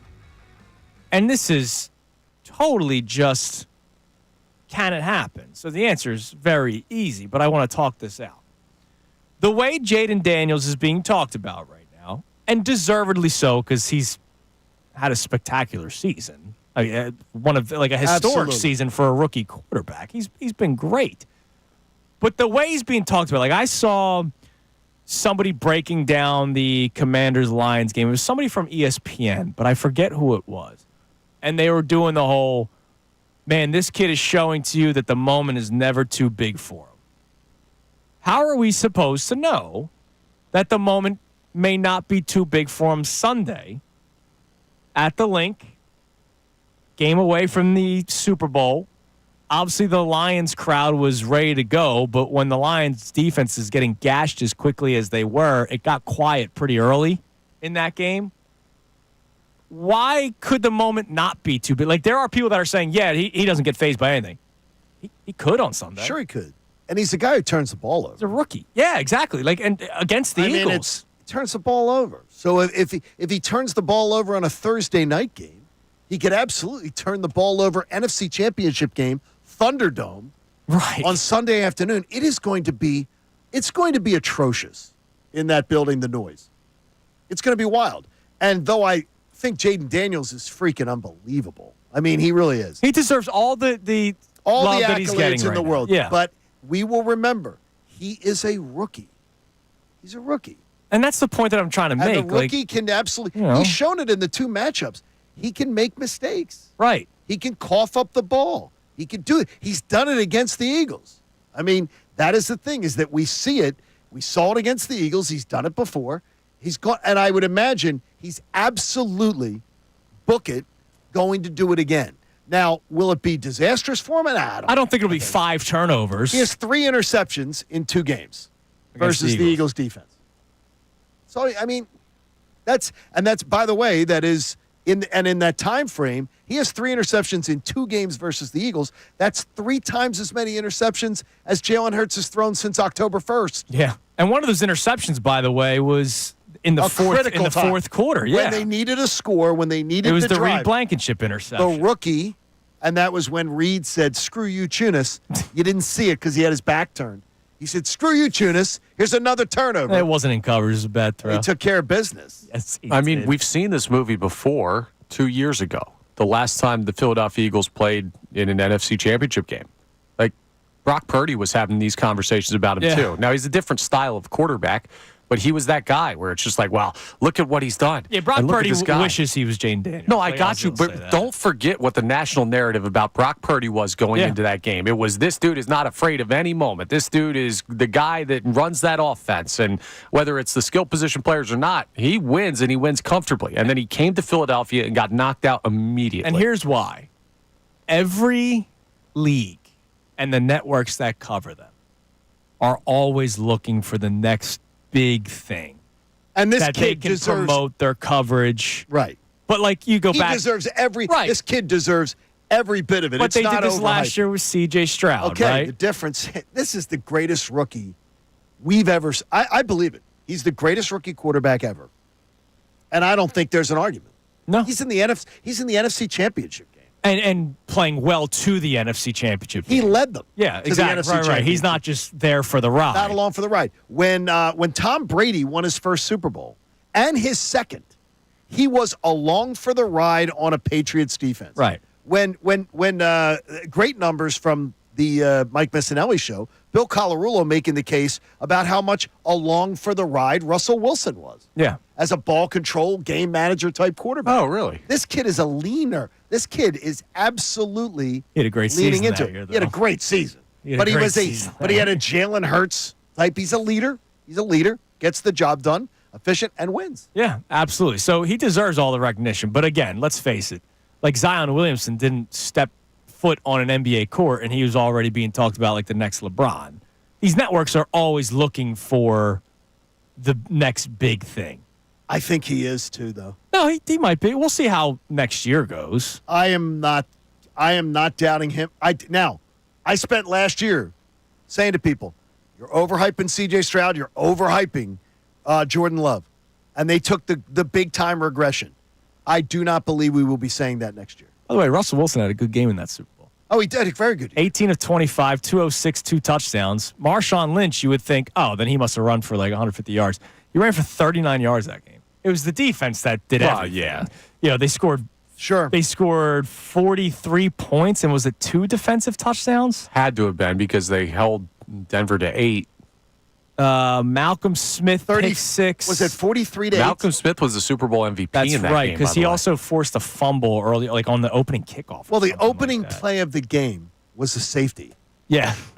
They snapped it over Peyton Manning's head. Which is hard to do. That dude's forehead should have knocked it down. And at that Super Bowl, at every Super Bowl, when I would attend, my seats were never in the press box. They were always in a mobile stands. Like they took over a section in the building. For the media, yeah. But that was an outdoor Super Bowl in the freezing cold. And it was right in front of us. Yeah. And then that game just went off the rails. It was at one point it was off the rails. 36-0. Percy Harvin had a pick Was it or 36-0? a return. Yeah, it was 36-0. Then Demaryius Thomas had a touchdown pass that made it 36-8. And then Doug Baldwin caught a reception from Russell Wilson. Yeah, Russell Wilson had a good game in the Super Bowl there, Connor. Show some respect. Yeah, so did Hurts when he played in 22. Damn right he did. They're the same guy. All right, let's go to Glenn in Wallingford. What up, Glenn? Hey, good morning, boys. How's it going? What's up, brother? How you doing? Good, man. Just enjoying the ride. And it's funny because I've always been a pretty pro Jalen, person, and it's just amazing. And I heard some stats, and I can't remember who I heard it from, but it was basically attributing, in the playoff wins. I guess Jalen's 3-for-3 in the playoffs in his career right now. And his three wins, his numbers are pretty pedestrian, right? I mean, yeah, we went through this yesterday. I think he's 4-3 in his career. 4-0 when he throws for under 150. 0-3 when he throws for over or over 200 yards, something like that. Right. So needless to say, you don't need Jalen to be Superman, and he may not be able to be just because he may be hindered by the knee. We'll see what happens game time. I mean, due to the wonder of the medical industry, he may be able to deal with that. But this team is not going to lose. I have the utmost confidence as a team. They are a complete team. They will make the adjustments that they did. You won't see Daniels being able to just drive after drive against them in the fourth quarter or late in the game, I believe. And they will win confidently. And here's the thing that I always kind of look at when it comes to Championship Sunday. You'll always have one of the games will be an upset, right? And so I think it's Buffalo's time. And so, needless to say, the Eagles take care of business and comfortably, and then you'll see the Bills will pull the upset in the second game. But let's go Birds! Let's go Birds. There you go. Thanks, Glenn. And he spelled it correctly. So he's saying we're going to have a Bigfoot sighting in New Orleans? Wow. Andrew DeCecco said yesterday when I asked him if he thought this would be the year Buffalo broke through. He said Bigfoot yes. finally shows up? Because I hear about it every year. I could see they've played very much like Team of Destiny. I mean, we thought they were going to take a step back. I thought they'd make the playoffs as a wild card team this year. Wrong. I didn't know. I said I thought they'd miss the playoffs. Yeah, you thought they'd miss it all together. I thought they'd miss the playoffs. But what I would say is that for years, I like Josh Allen a lot. Yeah. I've heard about Josh Allen. It's time for Josh Allen to actually kick the door in and get it done. The only problem is the team he's got to kick the door in against is the team that's winning every single year in Kansas City. But Josh Allen has been the best individual player this season. I think Saquon Barkley has, but I'll argue with you. Oh, and then there's Lamar too. I mean, it's gonna. Well, I'll take Saquon. We find out Super best Bowl individual week. player, Saquon. To me, that would be it. Damn right, man. Look, Saquon's been doing it all season long. All right, coming up next, we are going to do our key three around 9:48. But before then, Johnny, I saw a score prediction for Sunday's game by somebody on Fox. I can't imagine it, but hell, let's have some fun. Okay. I'll tell you what the score prediction is. We'll go through the article a little bit more tomorrow because it's like the strengths and weaknesses of both teams. But I just need to tell you this person's, and I'll say it, unhinged prediction for Sunday's game. It's Kincade and Salciunas here on this Thursday morning. Oh, my God, tomorrow's a Football Friday, Johnny. We'll be talking about it for the rest of the week right here, 97.5 The Fanatic. Now, a Birds Insider Update.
97.5 The Fanatic. Coming up at 10 o'clock, it's the Mike Missanelli Show with Mikey Miss and Bill Colarulo. Ray still not back yet? He's back. Is he back? Yeah, I saw He was just sitting out there for an hour. I saw the young I Ray haven't Dunn gone out there yet. Good win for Temple women's basketball when he was down in Charlotte. All I'm saying is ever since Ray's been involved, the Temple basketball scene has stepped back up. And I would only say is that my young students all are Ray Dunn obsessed.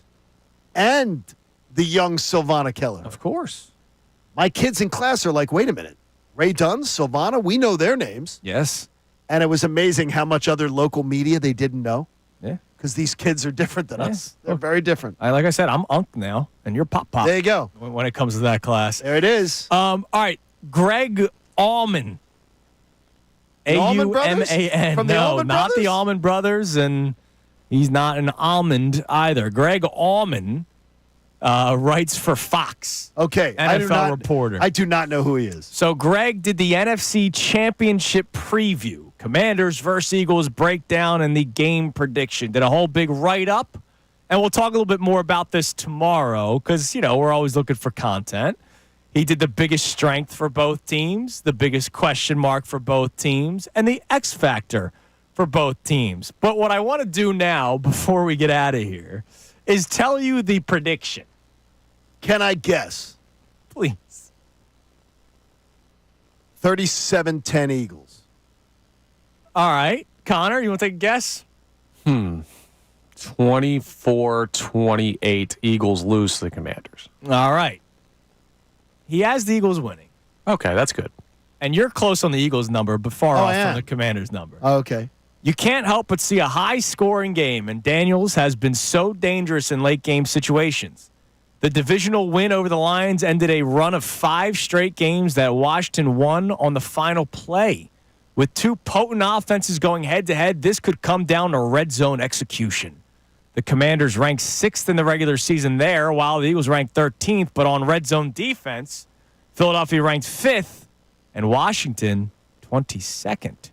We'll take the Eagles to hold on for a home win to go to their second Super Bowl in 3 seasons. Eagles 38, Commanders 28. Okay. That is a high-scoring affair. That's a high-scoring game. I do not believe the I game don't will think have that so many points. either. I do not see 60-some points being scored. I think the Eagles are going to have to score in the high 20s in order to win this game. I don't think the Eagles defense is going to keep the Commanders to like 17 points. I just don't. I think 25 will win it. Okay. 25, I would feel comfortable saying right now, 25, they win the game. 38-28 is a big score. God, that'd be wild. Now, That'd be exhausting. that's a good nugget there. The Washington defense, 22nd in the red zone. But you know what's really the thing though is the Eagles are one of the worst 4th down defenses in the NFL. I believe they're like bottom 3 or 4. Are they? I didn't know that. Nerd boy was going down the rabbit hole yesterday. I think they are that's potentially one where Washington's rolling the dice. Are they first on 4th downs, Washington? I feel like offensively they're the best. How about the best ever? Yeah. Oh, really? Statistically? First. That's awesome. Because now, remember, people didn't go for it on 4th down. Yeah, that's true. The way. Plus, they had an amazing string of every time they completed a 4th down that they converted it to a touchdown. Where the drives where they would go for it on 4th down ended up they were on an incredible string of that I think has been broken. But they're a very formidable team. I honestly, maybe I'll feel differently tomorrow. I'm not feeling the angst of this is a real scary. I'm curious because you know Dan Quinn well, right? And he's not afraid to say go for it. All clearly. gas, no brakes. That's one of his things. Does he continue that in the NFC Championship game, knowing that when they were up 28-3 in the Super Bowl, that team took their foot off the gas pedal at times? I do not believe that Dan Quinn will be as aggressive on Sunday if the game is tight as he was against Detroit. I think he will respect the Eagles' defense more. Okay. And they got burned on that 4th down. Yeah. When he could have kicked a field goal to take the lead, they got burned going for it on 4th down when Zach Bond. It was a big game-changing moment. Well, it did. The Eagles turned it around and went right down for a touchdown. And the whole game was over at that point. We mentioned Bill Colarulo will be on with the Mike. He's got a lot Missanelli to show. say. His disdain for Dan Campbell puts a smile on my face. It's very petty, but it is fun radio. He just put out a tweet 4 minutes ago. How is Dan Campbell a finalist for Coach of the Year, but Nick Sirianni isn't? Every argument made against Sirianni could be used against Dan Campbell. Great roster, great coordinators, etc., etc. The one difference between the two, no one was calling for Campbell's job before the season, and even with a 2-2 start. No one on the Lions created a public mess by saying there was a personal problem between the quarterback and wide receiver. But Sirianni guided the ship through all the choppy waters. The job Sirianni did this season was far more impressive than what Campbell did. Wait, there's two differences between the two. First of all, I'll disagree with – no, there's three. One – Dan Campbell was not in a horrible relationship with his starting quarterback that had to have management sort of step in and teammates step in to fix. Two, with the two of them, Dan Campbell doesn't get in fights with fans in the stands and have to be scolded by his bosses. Three, the job that he did, Dan Campbell put together that team with literally duct tape and chewed up gummy worms. Okay, look at to get that team He's to the upset. top. It's Bill, ridiculous. Look to your left. That's ridiculous. Look to your left. That's Bill's ridiculous. on. It's absolutely absurd. The job that Dan Campbell did to get the Lions the number one seed was far more impressive than what the Eagles did, who have been almost extremely healthy all year long. What is he, dancing? Come on, Dad. He hasn't had a lot of sleep. That's ridiculous. That's like that should have a disclaimer on it, paid for by the Nick Sirianni for governor. I will say this: the 22 when Sirianni was not a top 3 finalist, that was criminal. No, that was criminal. Brian Dable, right? Brian Dable won, yeah, but because you do the 5 and then they narrow it down to 3, and that was before the lap band. And I mean, he was, this was good old Brian Dable. Yeah. This was jolly old Brian Dable. I can't believe Sirianni didn't win it that year. Dan Campbell's not going to win this year. No, it's going to be Kevin O'Connell. Yeah, it's going to be Kevin O'Connell who got the extension. But still, I love Bill's disdain for Dan Campbell. Oh, no, it's very petty, and it's very entertaining. All right, it's time So I'm now all for it. the Kincade Salciunas Key 3. 3 best minutes from today's show brought to us by Von C. Brewing. Now, the Kincade Salciunas Key 3. Today's best. Johnny, we are closer and closer. It is. I am so excited. Like now this morning, the entire way to work. Sometimes I get here and I don't even know what I did during the drive. Oh, yeah, I know. Like you get that feeling. Which is terrifying if you think about it. It is. Like, I just drove 28 miles. I don't know how I got here. Here I am. Today, all I could think of was all the different things. And I'm telling you, almost every single thought in my head, almost every single one is a positive. That's awesome. Is a positive about Sunday. We did a show of, hey, what is making you confident that they are going to beat the Packers as they should and move forward? We're going to do more of that today. So what makes you confident going into this game against the Commanders on Sunday? But because of the importance of this game, because of what matters in this game, a win, you move to the Super Bowl. We will allow people to come with their logical concerns today. It doesn't have to be a rah-rah shish-kambah show. It could be, hey, I'm worried about this, I'm worried about that. And the reason why we do that is because you and I both have some concerns for this game. Yeah, there's some concerns. And it's weird because Andrew's number one concern is not mine. Right. But they sort of they can both be reasons. I will warn you of one thing today. Okay. Graham Weinstein's joining us today.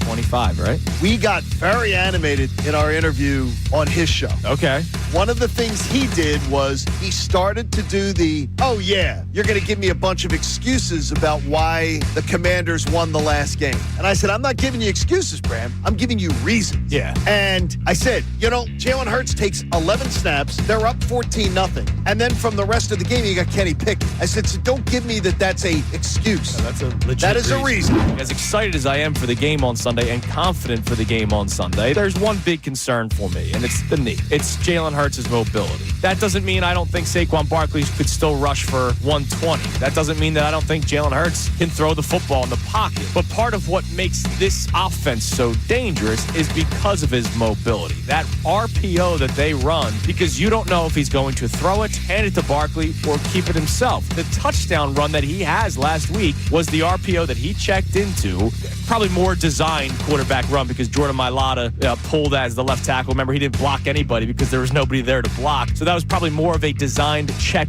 run that Jalen Hurts did. If Jalen Hurts can't run that way, and we saw it when he took the safety, like he couldn't escape that. That's going to be a concern of mine because I do believe you're going to have to put up a decent amount of points in this game. And I'm going to tell you right now, my concern in this game was a problem in the first matchup and is a problem in the second matchup. And it's the third phase of the game. It's special teams. Wow. And the Eagles' kickoff and punt return coverage was the worst in the NFL of all of their games. All the teams they played was the worst versus the Washington Commanders. This is my number one concern. I absolutely believe the Eagles are winning on Sunday. But if you tell me what would be my nagging thought, this is one of them. Graham Weinstein, who's joined us many times. I really think this comes down to the relative health of Jalen Hurts, honestly. Like, that's what I think it really comes down to. And you guys probably know better than I do about, like, what is he capable of this weekend? Can he move laterally? Will they call zone reads? Can they do tush pushes with him? Like, all these things that we're accustomed to seeing with him, it just me is a big factor in all of this.